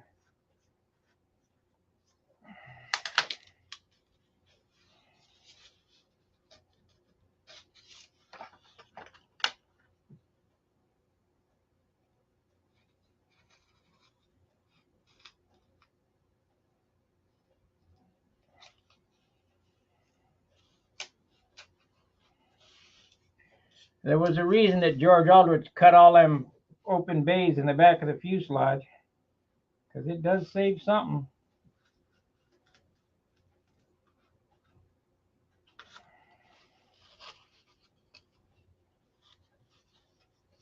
So it started out 29 grams.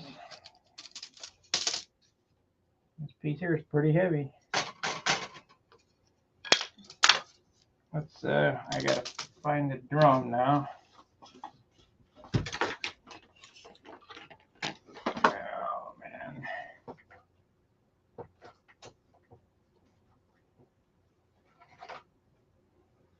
I guess we can use this one.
So we got this stick here, 3/8.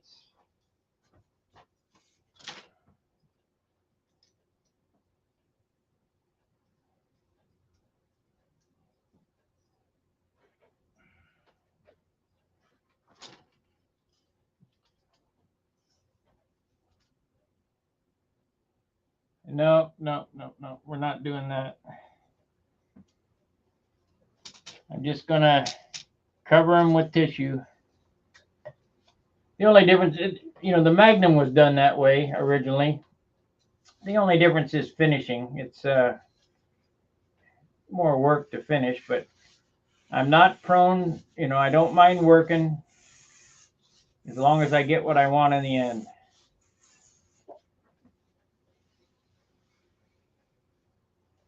I had real good wood back in the 90s. I could make these come out in the 40s. Let's see, we wanted to weigh this to see how much weight I took off. Remember, it was 29 grams. So I add this on here.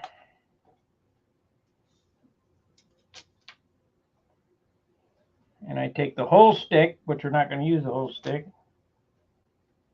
It takes 5 grams with the whole stick. It takes 9 grams, no more than that, 10 grams with nothing in there. So we'll cut these pieces and see what it weighs after it's done. So it's going to, this is more realistic, 1/2 ounce for a flap, not a, and I probably could hog out some more, but I think I'll leave, the meat on the tip and on the inside. And they're not too bad. They're not too flimsy. So they're closer, it's closer to reality as far as weight goes.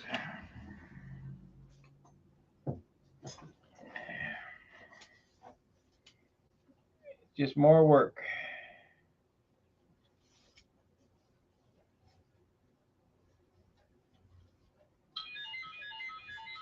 Of course. Maybe they're going flying, but I ain't going flying. I won't be flying until FCM. I'm going to sit and do this work. Either that or it's John. Oh, you're doing this. This is what I want to do, John.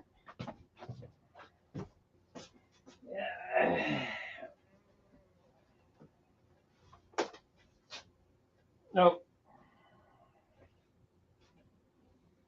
No, see, that's the only thing I don't like about these stupid group texts.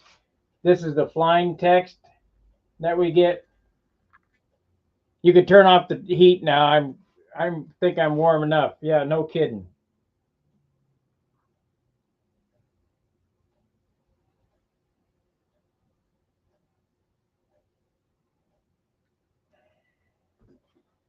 Whatever.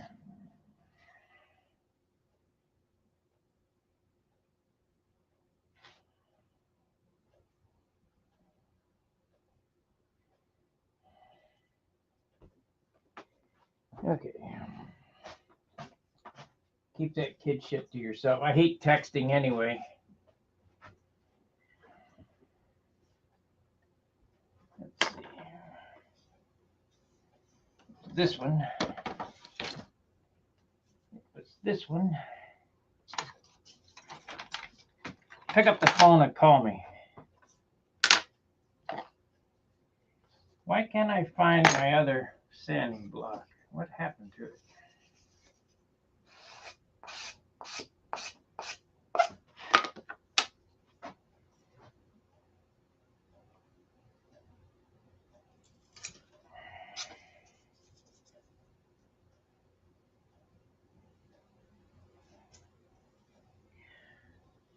I'm going to make a Harbor Freight run at 12 o'clock for that disc sander and some razor blades.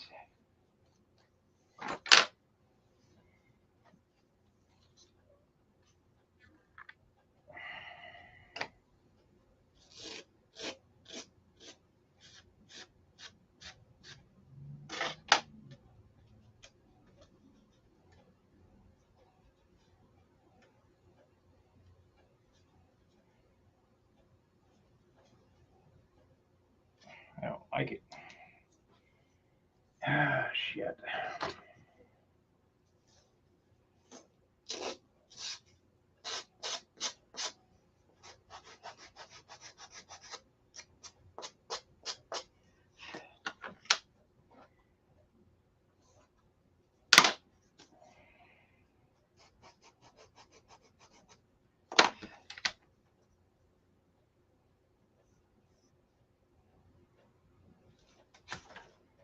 I guess I just get a new scalpel blade on here. Of course, Craig brought me some number 11s. If I could find a handle, which I got 25 of them here, and I never could find one where I need it.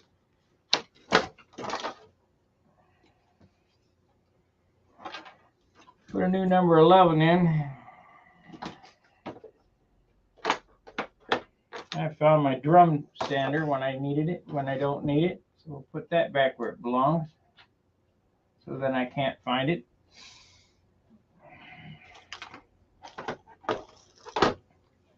You guys ever notice that? Put it back where it goes and you won't be able to find it.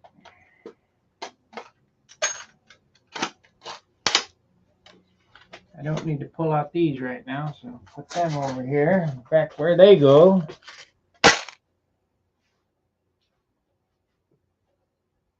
I had a big bag of hinges that I had in there. What happened to them?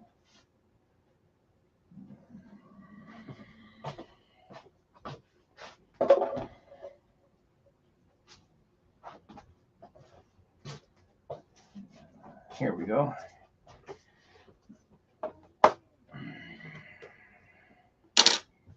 I would imagine if I don't sell any of these hinges,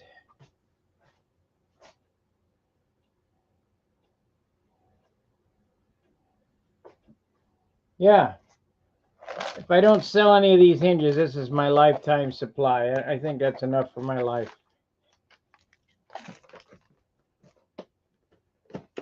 Of course, I said that the first time I got them,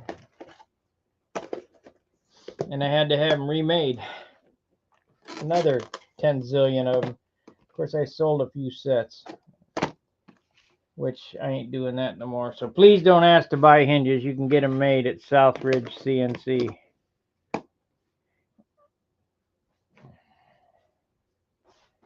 Cost $30 for a lifetime supply.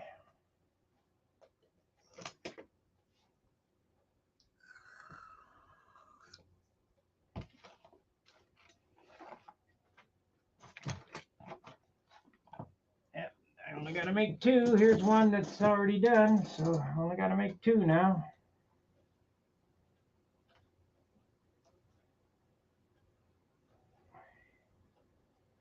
This 1/8" wood is harder. It's probably 7-pound wood. 7-pound wood is what I used on the ribs because there's so little of it. And you want a little strength on there.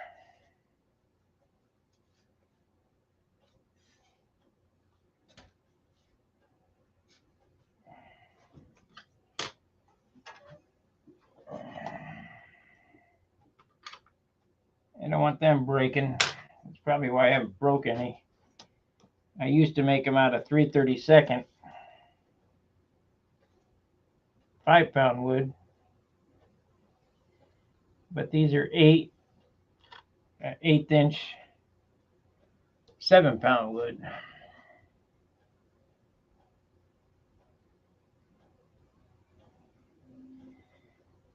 Takes 4 sheets, 4 inches wide to make all the ribs, 36 inches long. Of course, then you got some waste. You know, you only get 5 ribs out of each 11.5 inch by 3. But that's a damn sight more than you get when you build a D tube or C tube.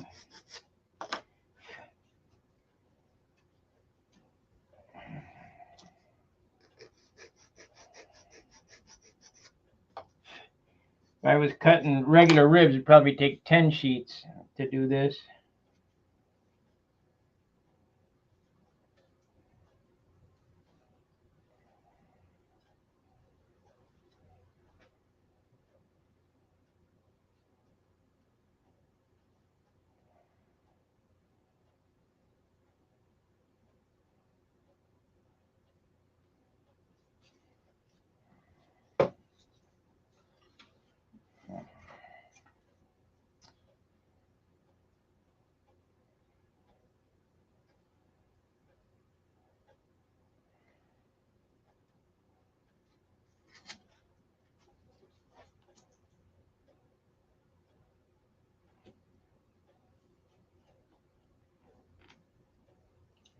So we started this the 13th.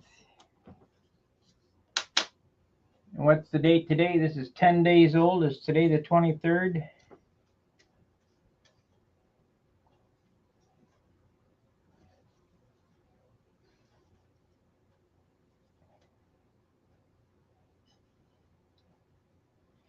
Most of it's online. I do have a few hours that I worked on it offline.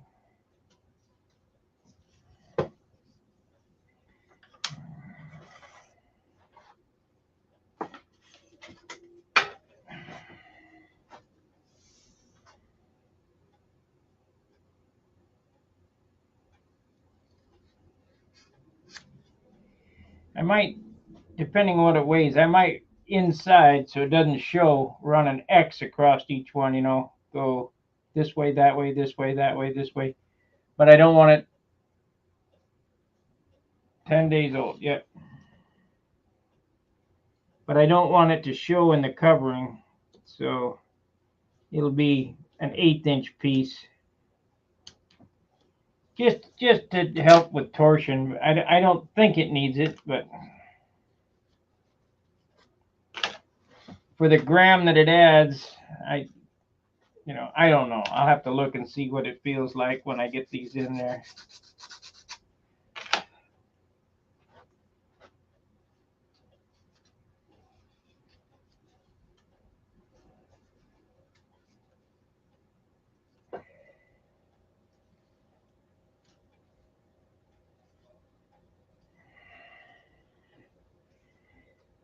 Back when I built that Aries in 11 days, and that's it, finishing everything. First piece of wood cut to in the air, 11 days. That was done on Stuka Stunt. Won the Spirit of 62 with it. I built it on I was working at Harley, and I built it on my Christmas vacation because I wanted it for isolated stunt contest, which was my contest that I started 30 years ago on my birthday. And I haven't been to one in 15.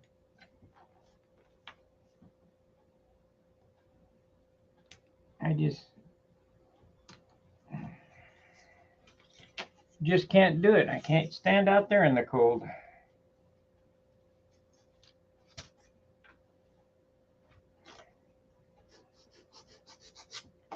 "30 years ago I could.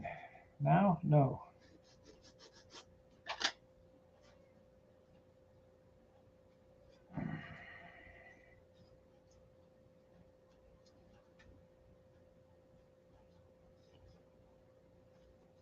Yeah, I think them races are going to be not necessary.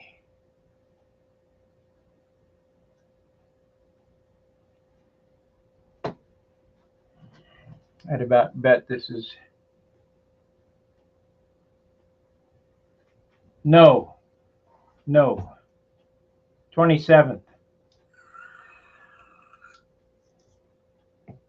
of February. February. That's when the isolated stunt contest is.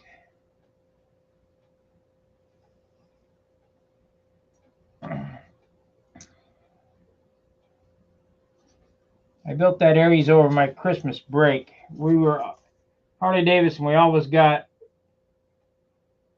Christmas all the way until after New Year's off.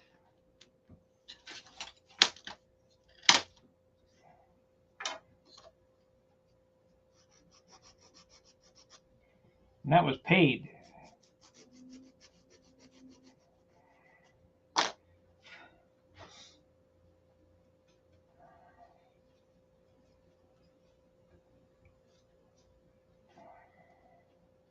Some of the things I miss, some of the things I don't. You can't believe how whiny bikers are. My bike. Yeah, well, you broke your toy. Sorry about your luck. Go find and play with another one.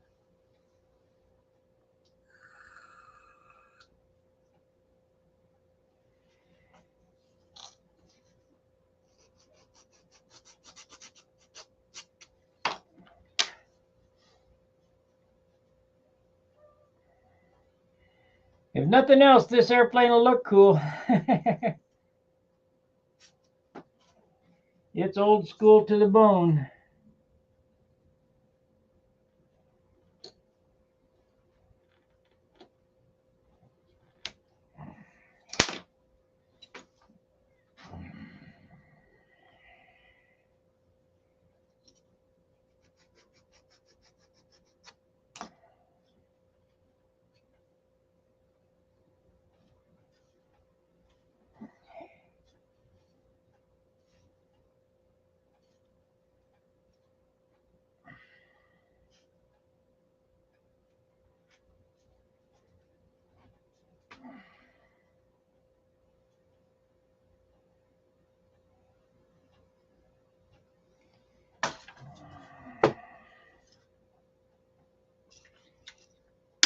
You can draw it with the ribs in it, I suppose, because I don't think we're not going to be able to get wood like we used to get.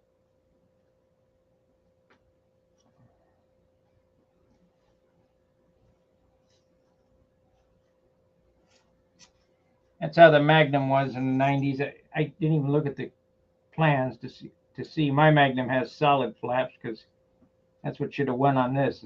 Those flaps because they were half ounce. I don't know why I used it on a foamy. Try to keep the weight down. It came out 62. I guess I'm going to take, I don't know which one I'm going to take. I guess I could take that one to FCM. I'll have to put some Gumby on the tail to get it to turn. If I get there Friday and can get some practice flights in, I might fly it in N30.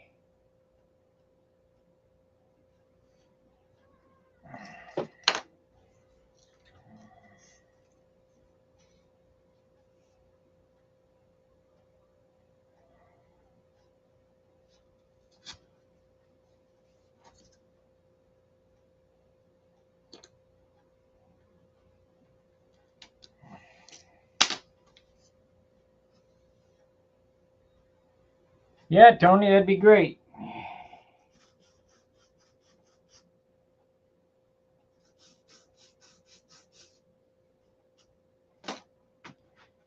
I will take all the help I can get on this video production stuff because, you know, like I said, I don't have a cameraman. I don't have a crew. I quit editing. That's why we have the live streams now, because the editing takes so much time. I don't have a DVD burner anymore. I'd have to go buy one.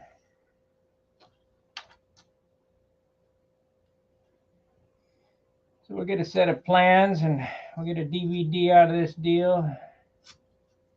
Maybe I'll turn the plans into, I guess Model Airplane News is the only game in town.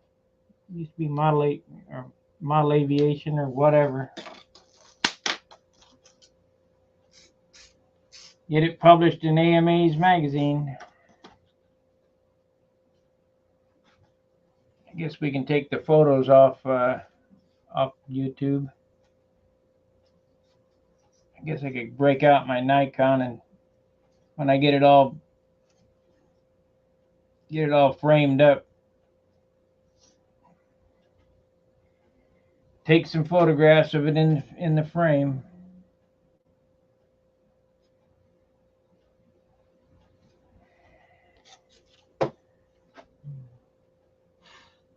Yeah, we could do Pampa, I guess. You're on Stunhanger, aren't you? I'm easy to find on Stunhanger. Send me a PM on Stunhanger. Or you can email me at stuntvideos@stunthanger.com, which is, if you go to the About page on the channel, it has my email address on it.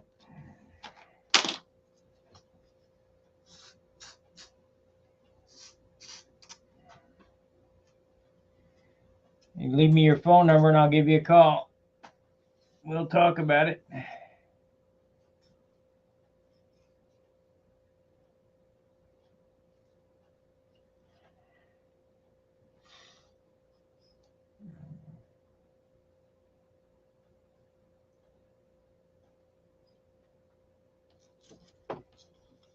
Two more and we're done. And then sand it to shape. Sando the bando.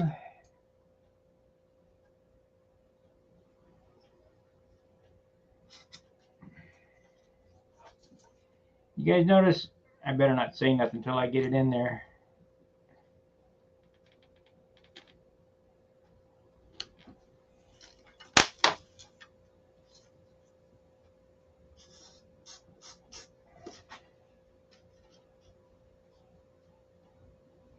It's a good thing because that one there, it happened to me. I was going to say, do you notice how I didn't make a mistake on cutting these? I cut it on the wrong side of the line. You cut them to the bigger side of the line because it's tapering. And then a couple swipes of sandpaper and it'll come in.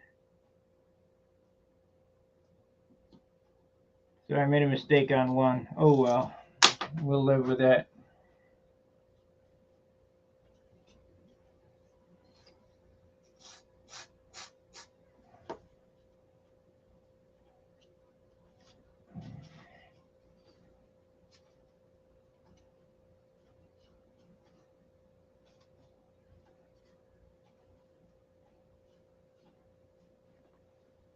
I need to look and make sure we're running true to them ribs up there. I think so.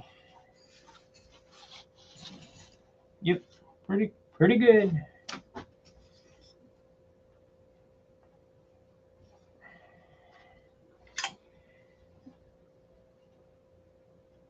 Pussy bueno.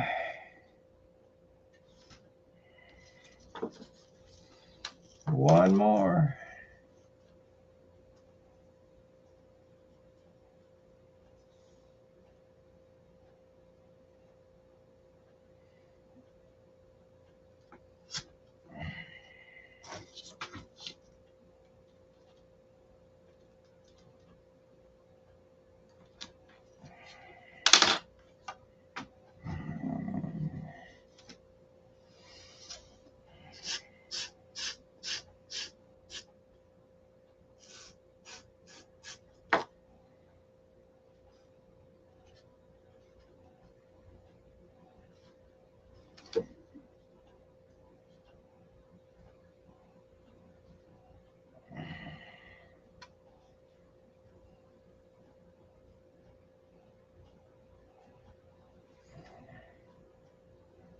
I got to do wheel pants on this too, even though I don't want to. I got to. I did use a straight edge to mark them.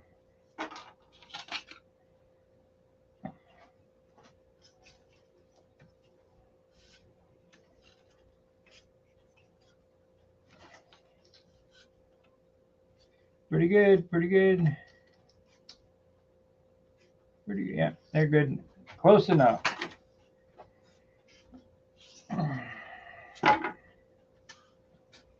it started out 29 grams. Let's sand it off.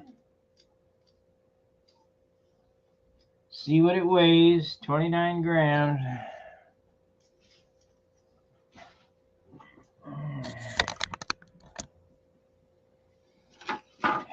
You want to use a big wide block on these. You don't want to sand this way to get started because you'll break them. As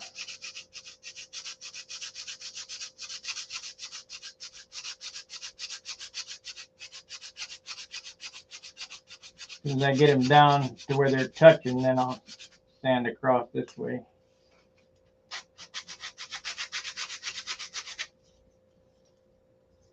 Stay arrow straight, so that's good.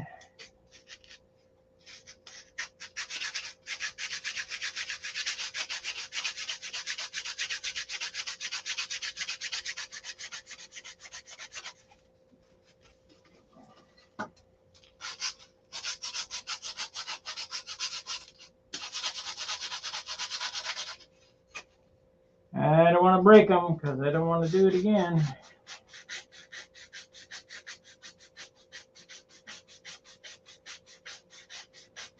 I'm using 150 because 80 grit is so aggressive you'll end up putting the scratches in the leading and trailing edge.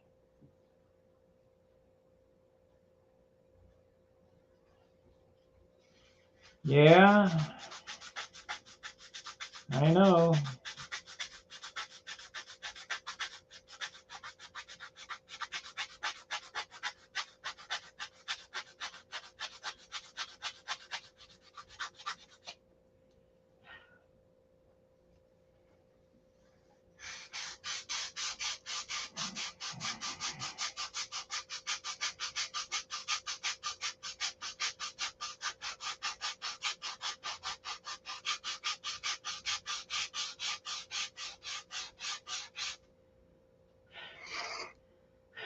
You want to sand until the pen line's gone, by the way. Don't leave them pen lines on there to soak into the covering, especially if you're going to paint your airplane white. This will be, I'm thinking about doing it in red instead of blue. Doing the same scheme in red, only instead of blue. Or I could do it in green, that lime green.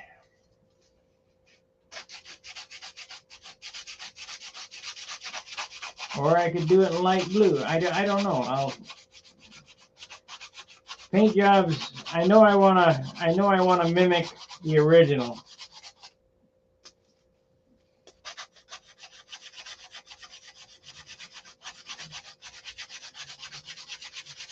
Of course, I got one hanging on the wall. That's Harley Davidson in the Harley Davidson colors, orange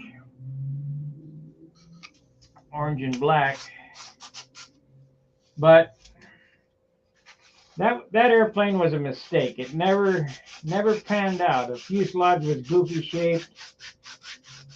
I mean, people liked it as far as shape and stuff. I hated it. I built it for the PA 40 ultralight motor. Don't tell Randy, but in my opinion, very weak. He said, it's got the power of a Super Tiger 60. I don't think so.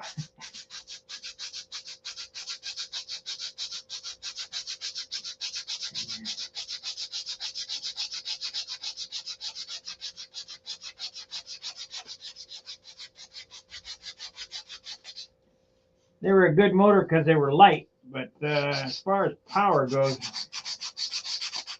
I don't see it having the torque of a 60, Super Tiger 60.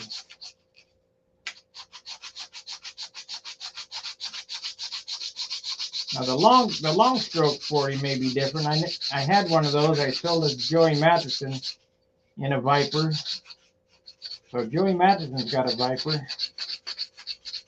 I don't know what he's done with it. I sold it before it was finished because I wanted to get out of 40.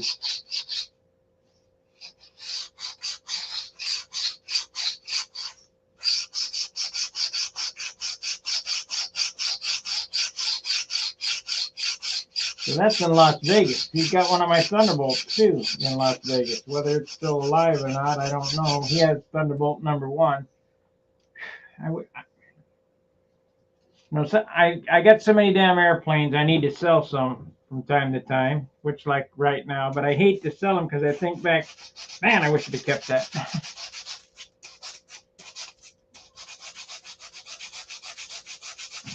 Like Tim, I think his last name is Redmond. He's got Continental XL #1. And it flies real good. I don't know if he's still got it and if he's still flying it, but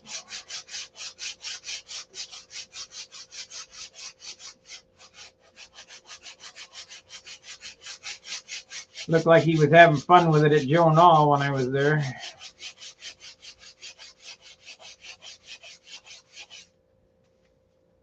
Started 29. Let's see where we're going.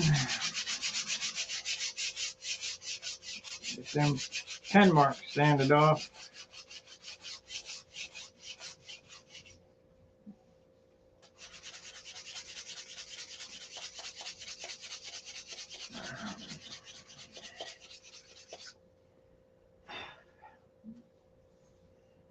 Beautiful.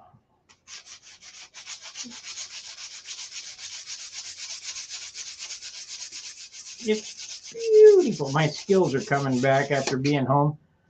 I can tell. I mean, I was building in Dayton, but my skills weren't up to par before I left, but now they're coming back. You can tell in the sanding. I mean, because in Dayton, I couldn't see shit.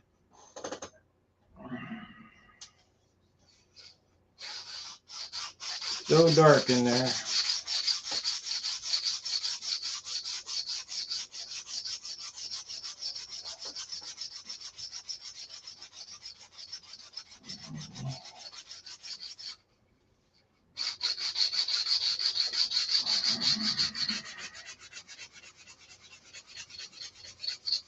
That's one side.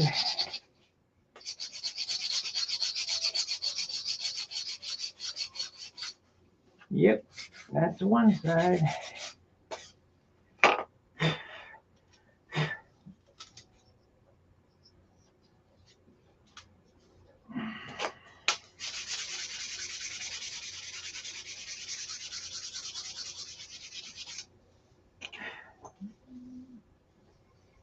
This side will go faster because it's not as far out as the other side was.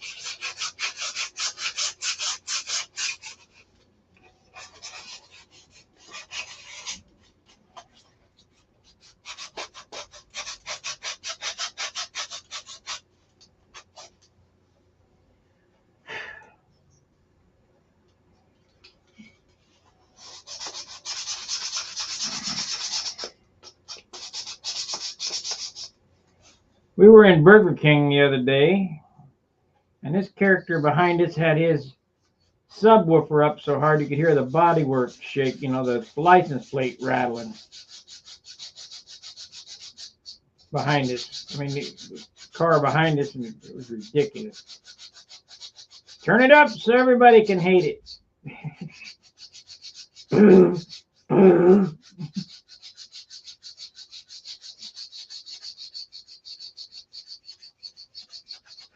Can't possibly hear that in the car. It's got to be just to be annoying.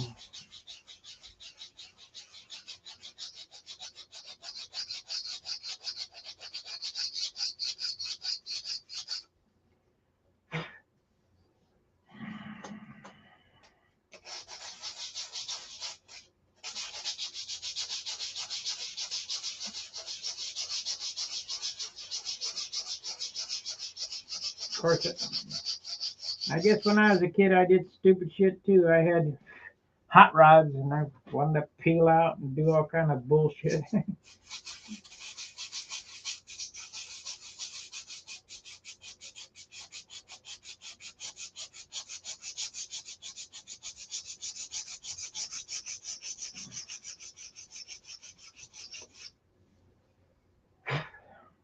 Almost. A little bit farther, and then we'll weigh it up. Start on the other side.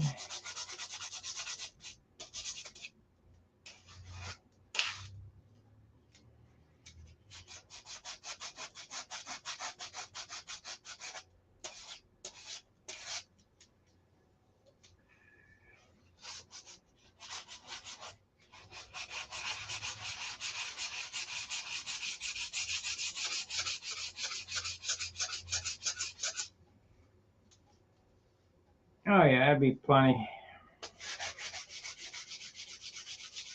I'm sure it's not as stiff as Al Raid's 3-ounce flap, but my airplane ain't gonna weigh 80 ounces.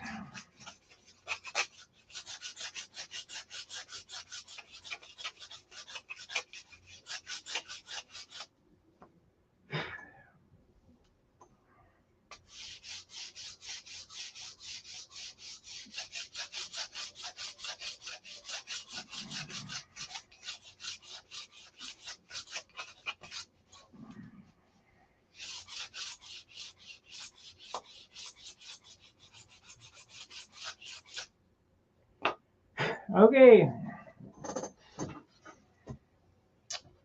Big difference. Started at 29, ended at come on.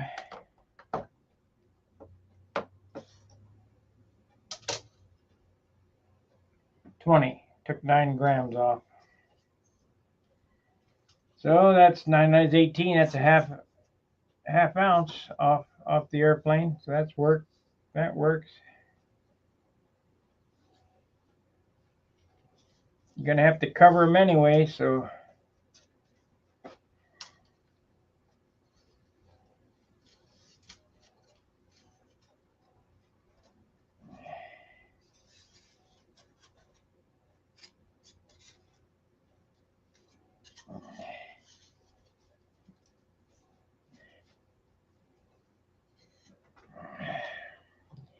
And it looks cool, you know.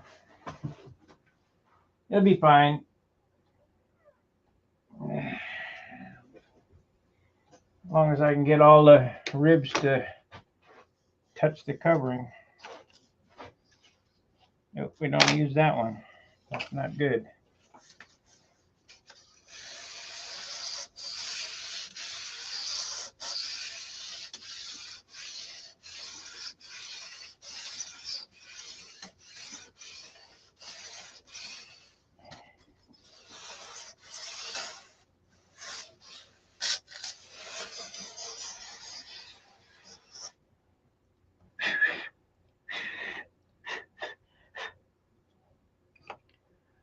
Well, that's 2.5 hours.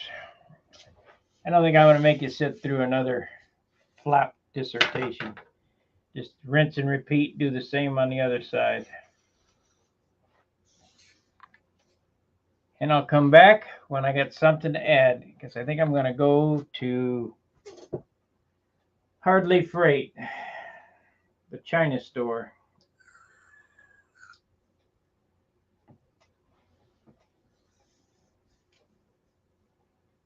And I got all them are good, boy. That I did good. Oh, got a little spot right there. Gotta get that off. Oh, not that one. There's the block I was looking for.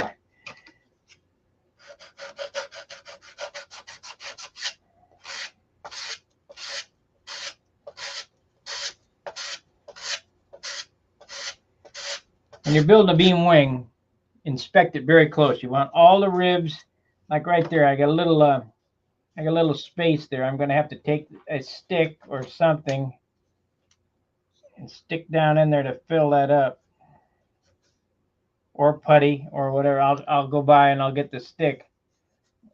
And there's a rib that needs attention right here.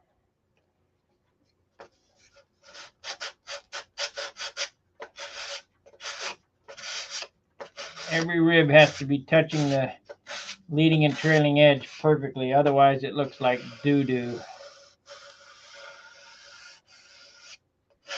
Shit, we might have to take that rib out.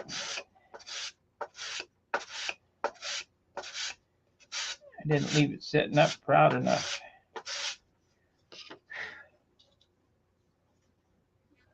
But I'll go over it, all of it, and well, I guess yeah, there's a cut. We'll take that one out. I'll put a new one in there. Otherwise, I'll have a little mark right there.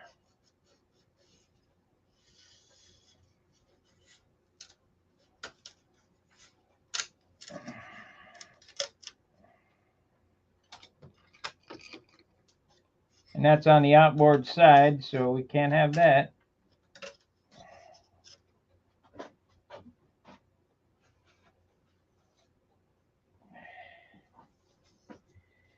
Make sure this has got no mark on it.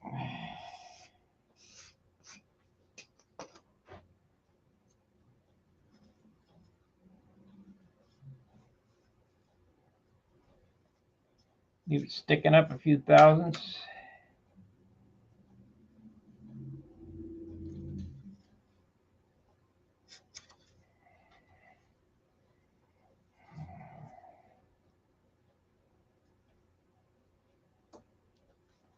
Cut the tail.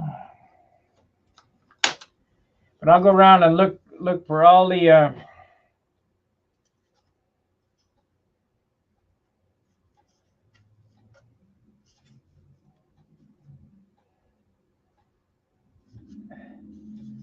little things just like that to make sure that we have a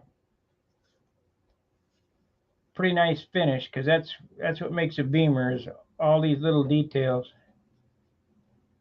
Sticking up.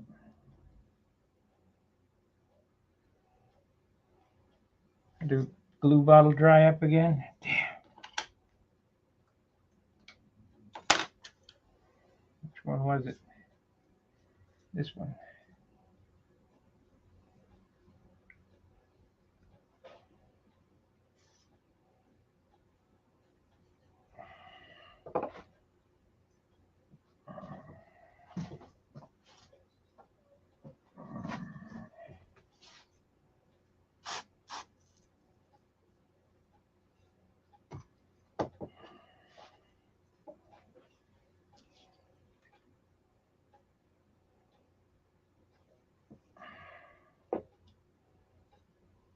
There we go.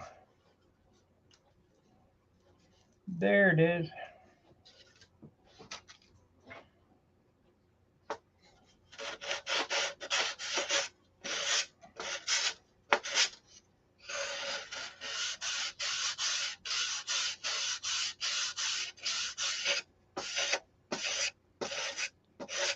If I'd have been paying attention, that wouldn't have happened, but it did, so we just carry on.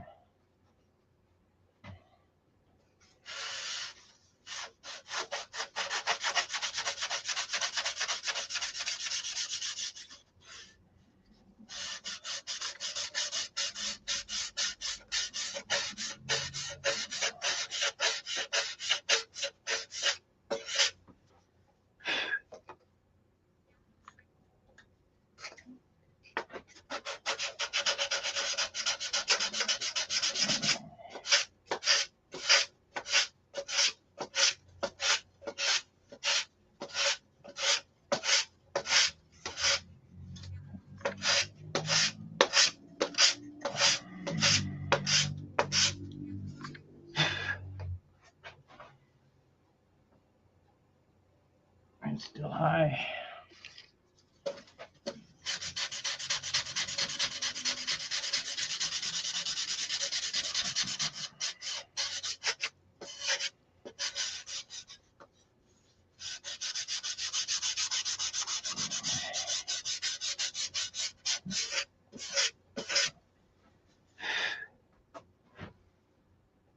There we go. That's it. Go back here a little high.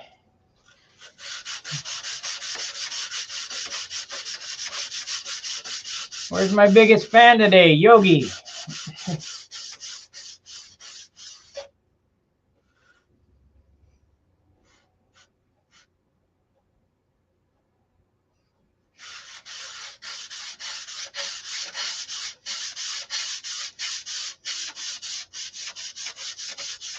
He's an RC guy, but I guess he's starting to build better RC airplanes. All this stuff is really simple if you just know a few basic things. You're good with your hands, good with your eyes.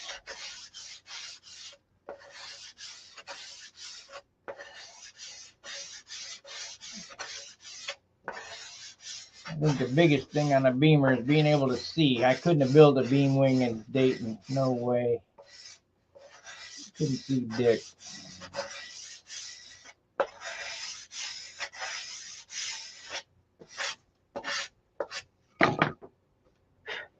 Now there is still a little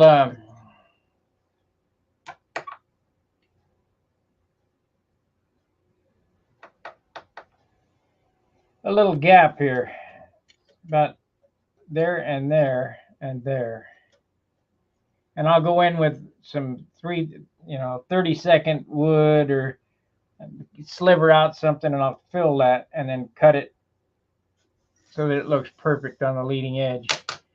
Because if you don't, like I say, it doesn't. Beamers don't look good unless the ribs touch the leading edge, and the leading edge cannot have a step in it. It has to flow completely around. It can't go flat and then around.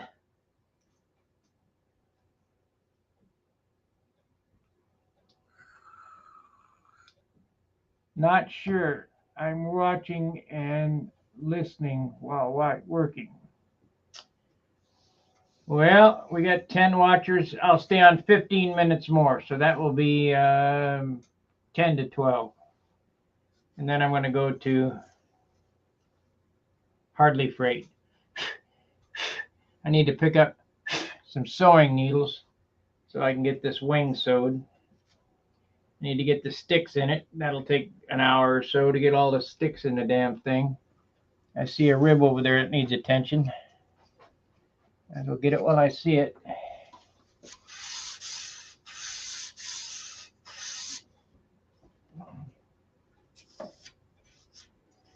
I've been waiting for that 12-inch disc sander to be back in stock. And they just got one back in stock. So we got to get one of them.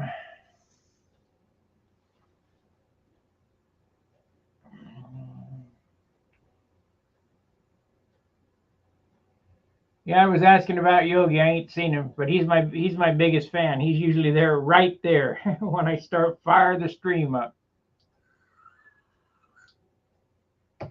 Let's see what this whole airplane weighs. Of course, we know this is going to be 20 grams instead of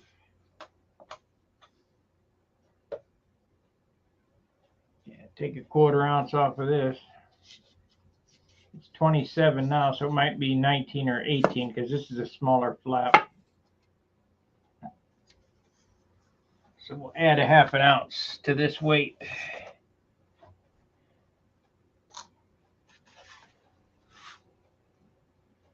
$4.99,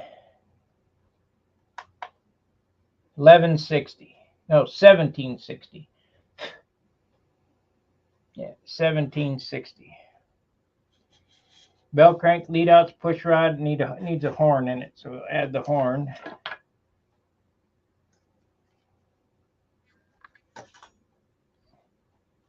$18 1/4. I'll add this flap. It'll be 18 3/4.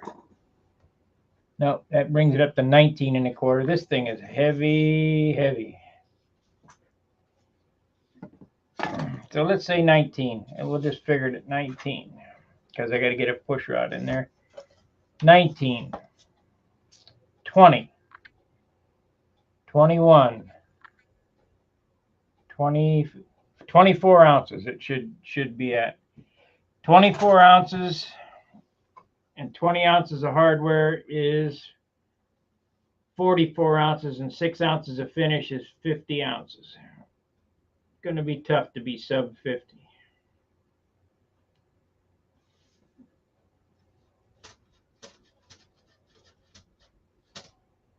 It'll probably be 54 to 55 ounces.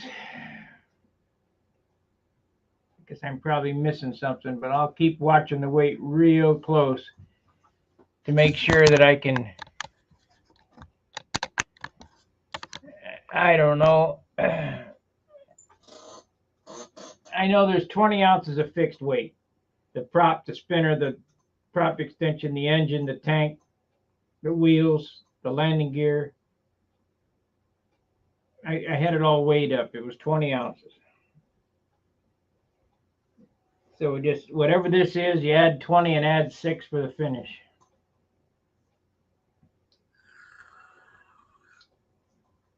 Unless I do a spray shine finish and then you add 16. That ain't happening. I don't care how many points you get. It ain't worth that extra 10 ounces of weight.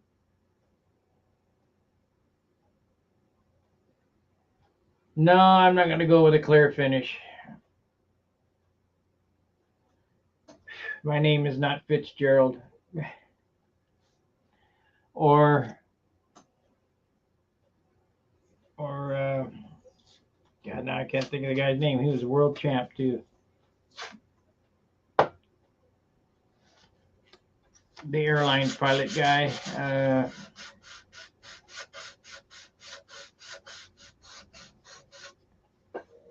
Well, it don't matter.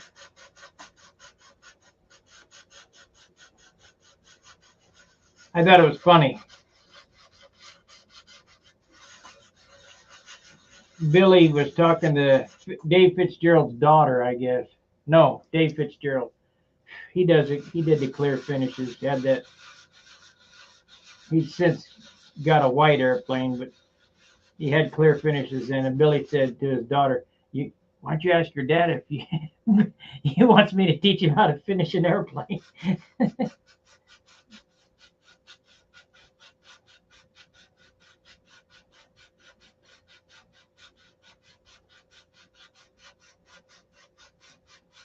These tips are going to lay really nice.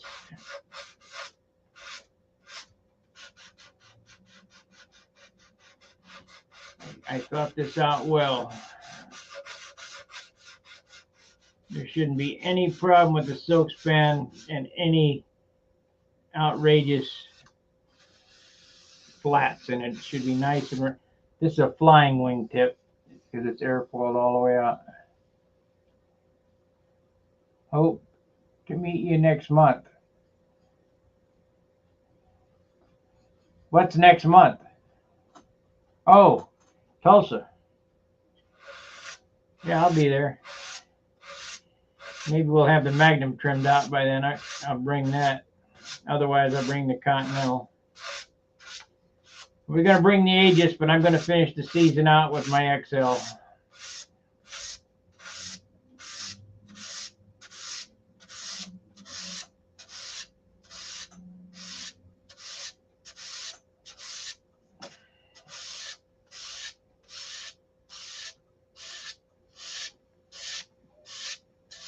I tell you who I need to help is I need to build Gilbert a take apart airplane. Build one of these in a take apart mode.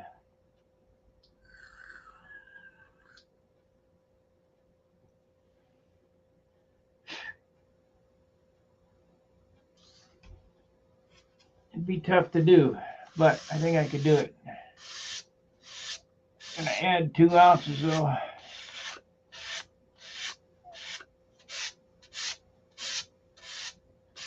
So what I'm doing here is I'm using the light, I'm candling the leading edge to see any of the flats, sand the flats off.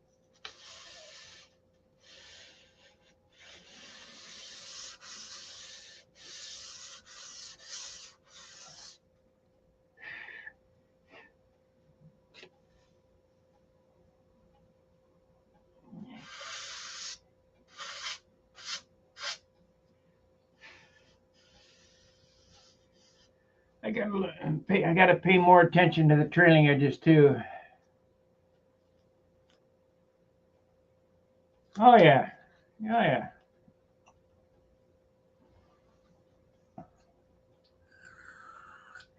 The take apart hardware would be part of the beam.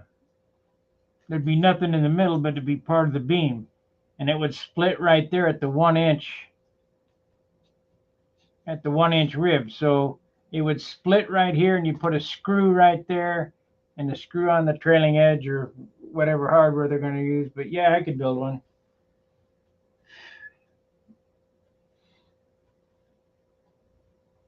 I could probably build it. Whatever the take apart hardware is, I think it's about 2 ounces. It would be 2 ounces heavier than this. It'd be very delicate. You'd have to, couldn't let people manhandle your airplane. I see a rib on that end that needs attention. Hopefully I didn't sand it flat.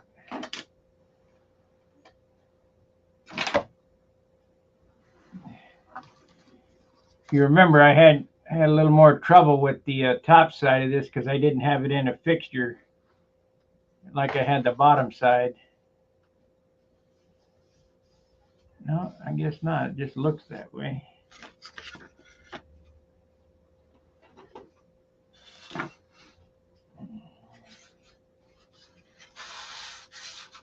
Now I have built these in hand, completely in hand without gluing them to the table. There's the problem right there.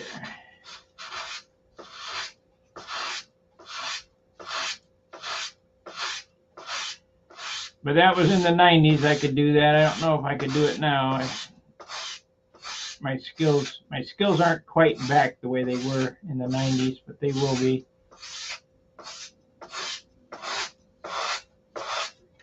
Build a couple more airplanes, they should be back.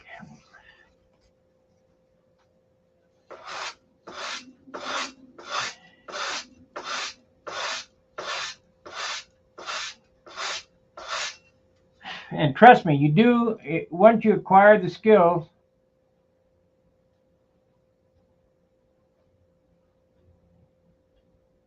almost.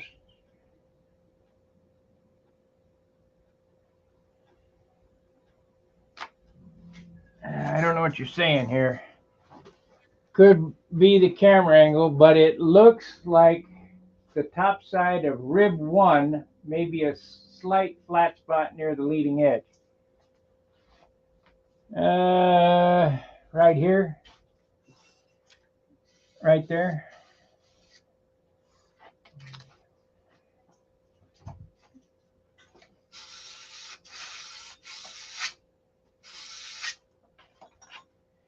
I mean, I'm going to go over this with 320 again.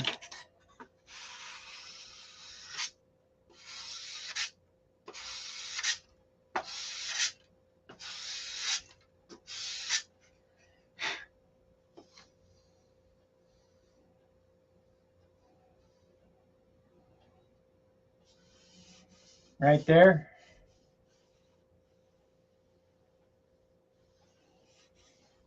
Could be a little.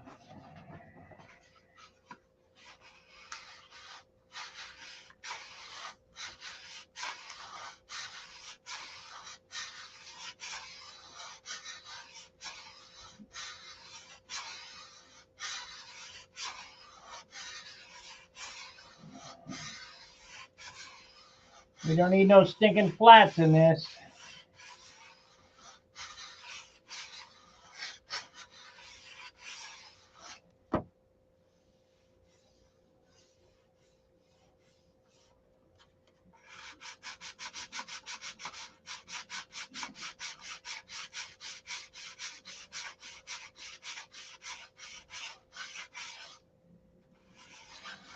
Of course, the fillet comes way out to here. I mean, it's a big old fillet that goes in these things.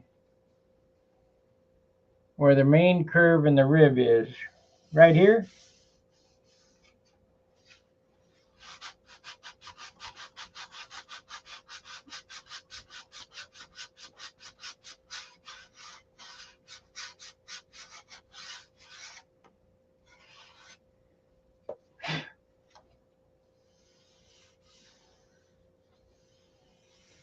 Let me look and see what you're seeing on camera.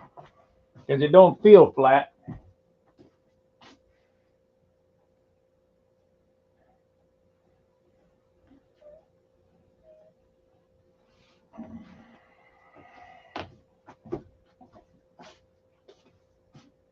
It must be camera because it ain't flat. It is a little higher though than this rib, so we need to sand a little more, but it don't feel flat.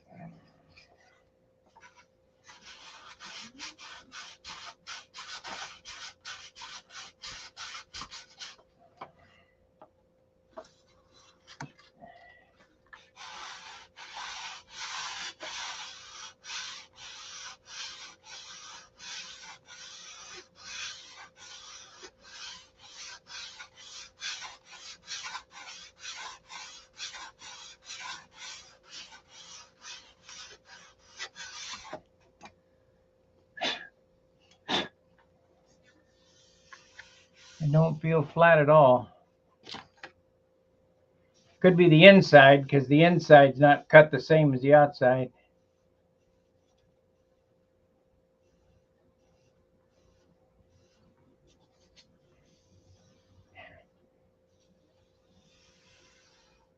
Well, I appreciate it. I hope it comes out good. Of course, I got a little spot back there where it don't meet the trailing edge very good.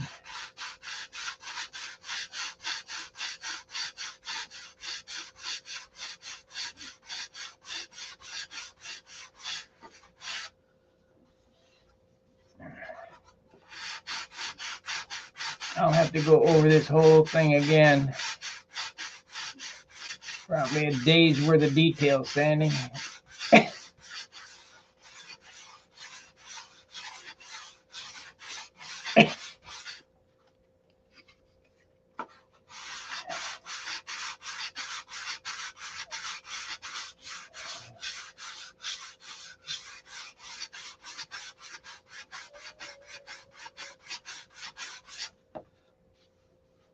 I got it.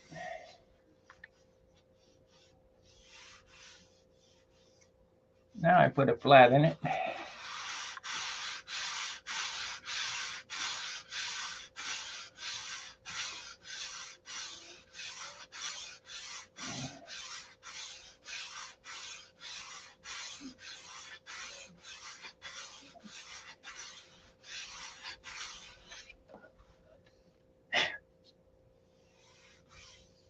There we go.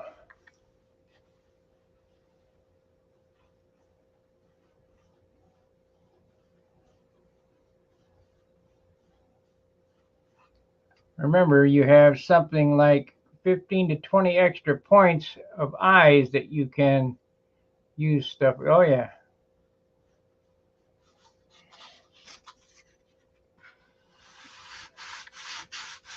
It's always have somebody, you know. I used to take my stuff over to John's and say, hey, look at this. But I don't have nobody. I have you guys.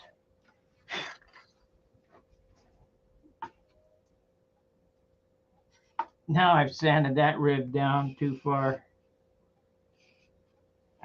This rib's got to come out now.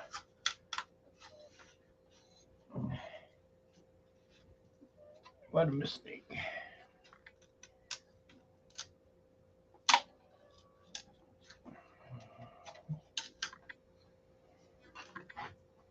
Good thing I cut 90 instead of 72.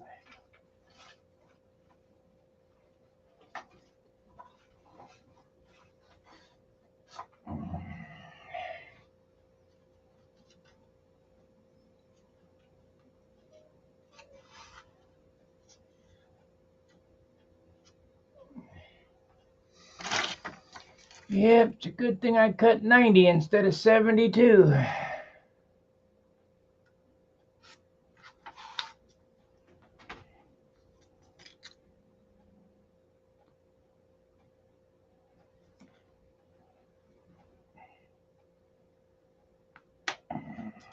Might have to cut some more. Never know. You'll get it, and I'll get it perfect too.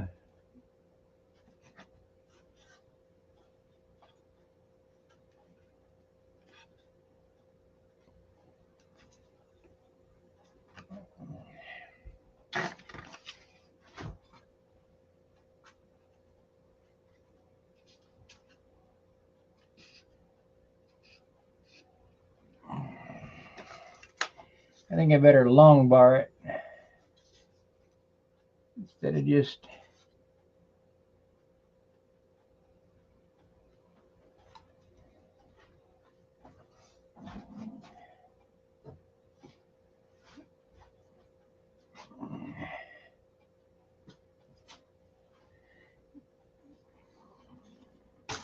Yep, that's it.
Of course, there's dust sitting up on it.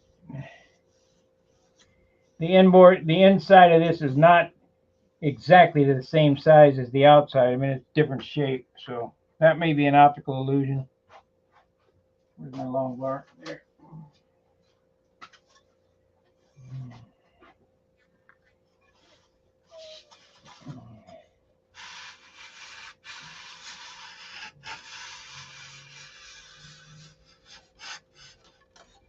I can't use this.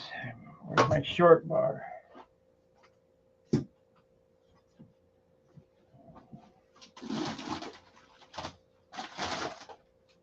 Short bar time.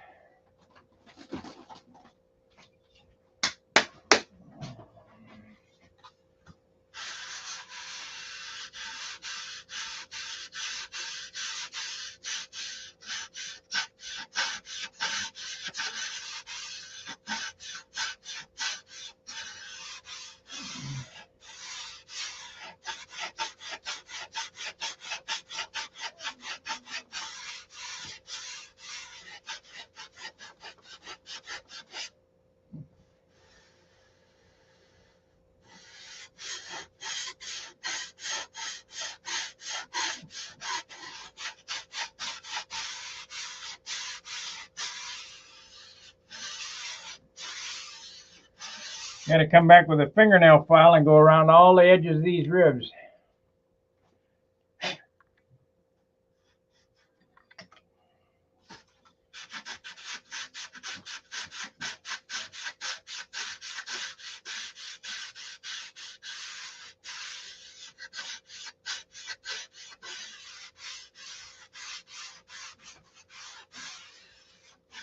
Yeah, there's no flat in it now. I could feel it if there was, but there's not no more.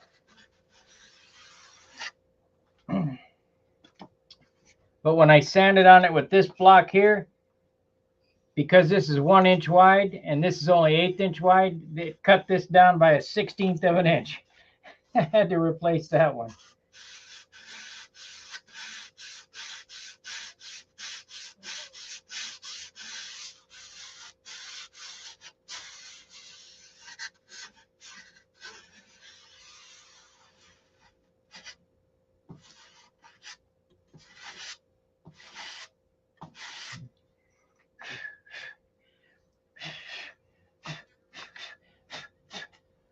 That's it. Let me look down the end here. That's it. That looks pretty good. I have to straighten that up. Anybody see anything else?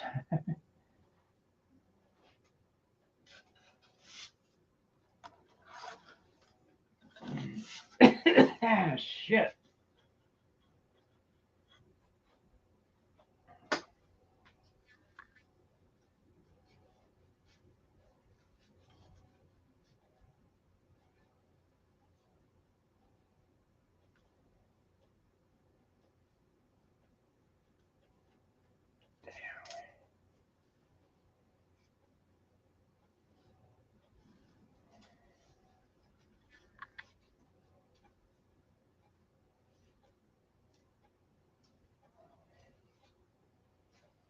You don't think that's a big wing? Boy, that's a huge wing.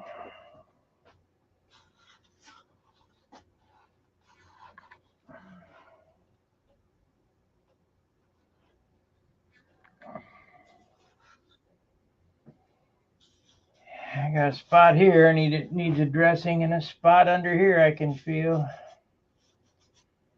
Like I say, I got it roughed in here in 10 days.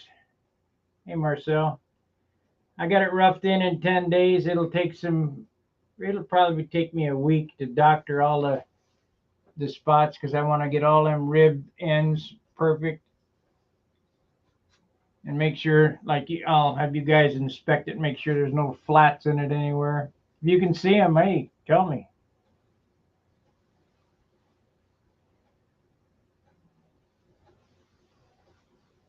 I think I may put a filler block in right here. You know, a little 1/2 inch round piece and sand around in there so the covering doesn't pucker, because sometimes the covering puckers on these. We ain't getting no covering puckers. That would not be good with all this work. I think I'll do that. I think I'll cut some 1/2 inch block and put it in there. Sand around in there.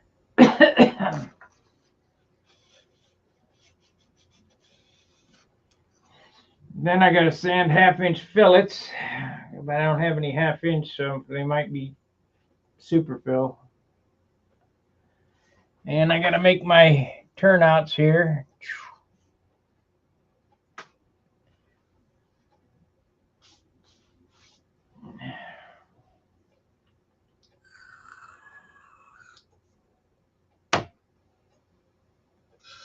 So it's going to be 20 ounces. Shit. All right, it's noon. I've been on 3 hours and 11 minutes. I'll be back later after I go to Harbor Freight and buy some razor blades and a 12-inch disc sander. So thanks for watching. Make sure to subscribe. Hit the bell for notifications, all. And if the videos help you, leave a super thanks. That's that little heart icon down there. If you don't see that heart icon, hit the 3 dots and it'll open up a widget that says more or whatever, and you can leave me a tip after the program. I don't get many of those. I get very few super chats anymore, and very few, very few super thanks. It takes a lot of work for me to do this stuff. All right, we'll see you in a bit. I'm going to head to Harbor Freight. See ya. Fair winds, tight lines.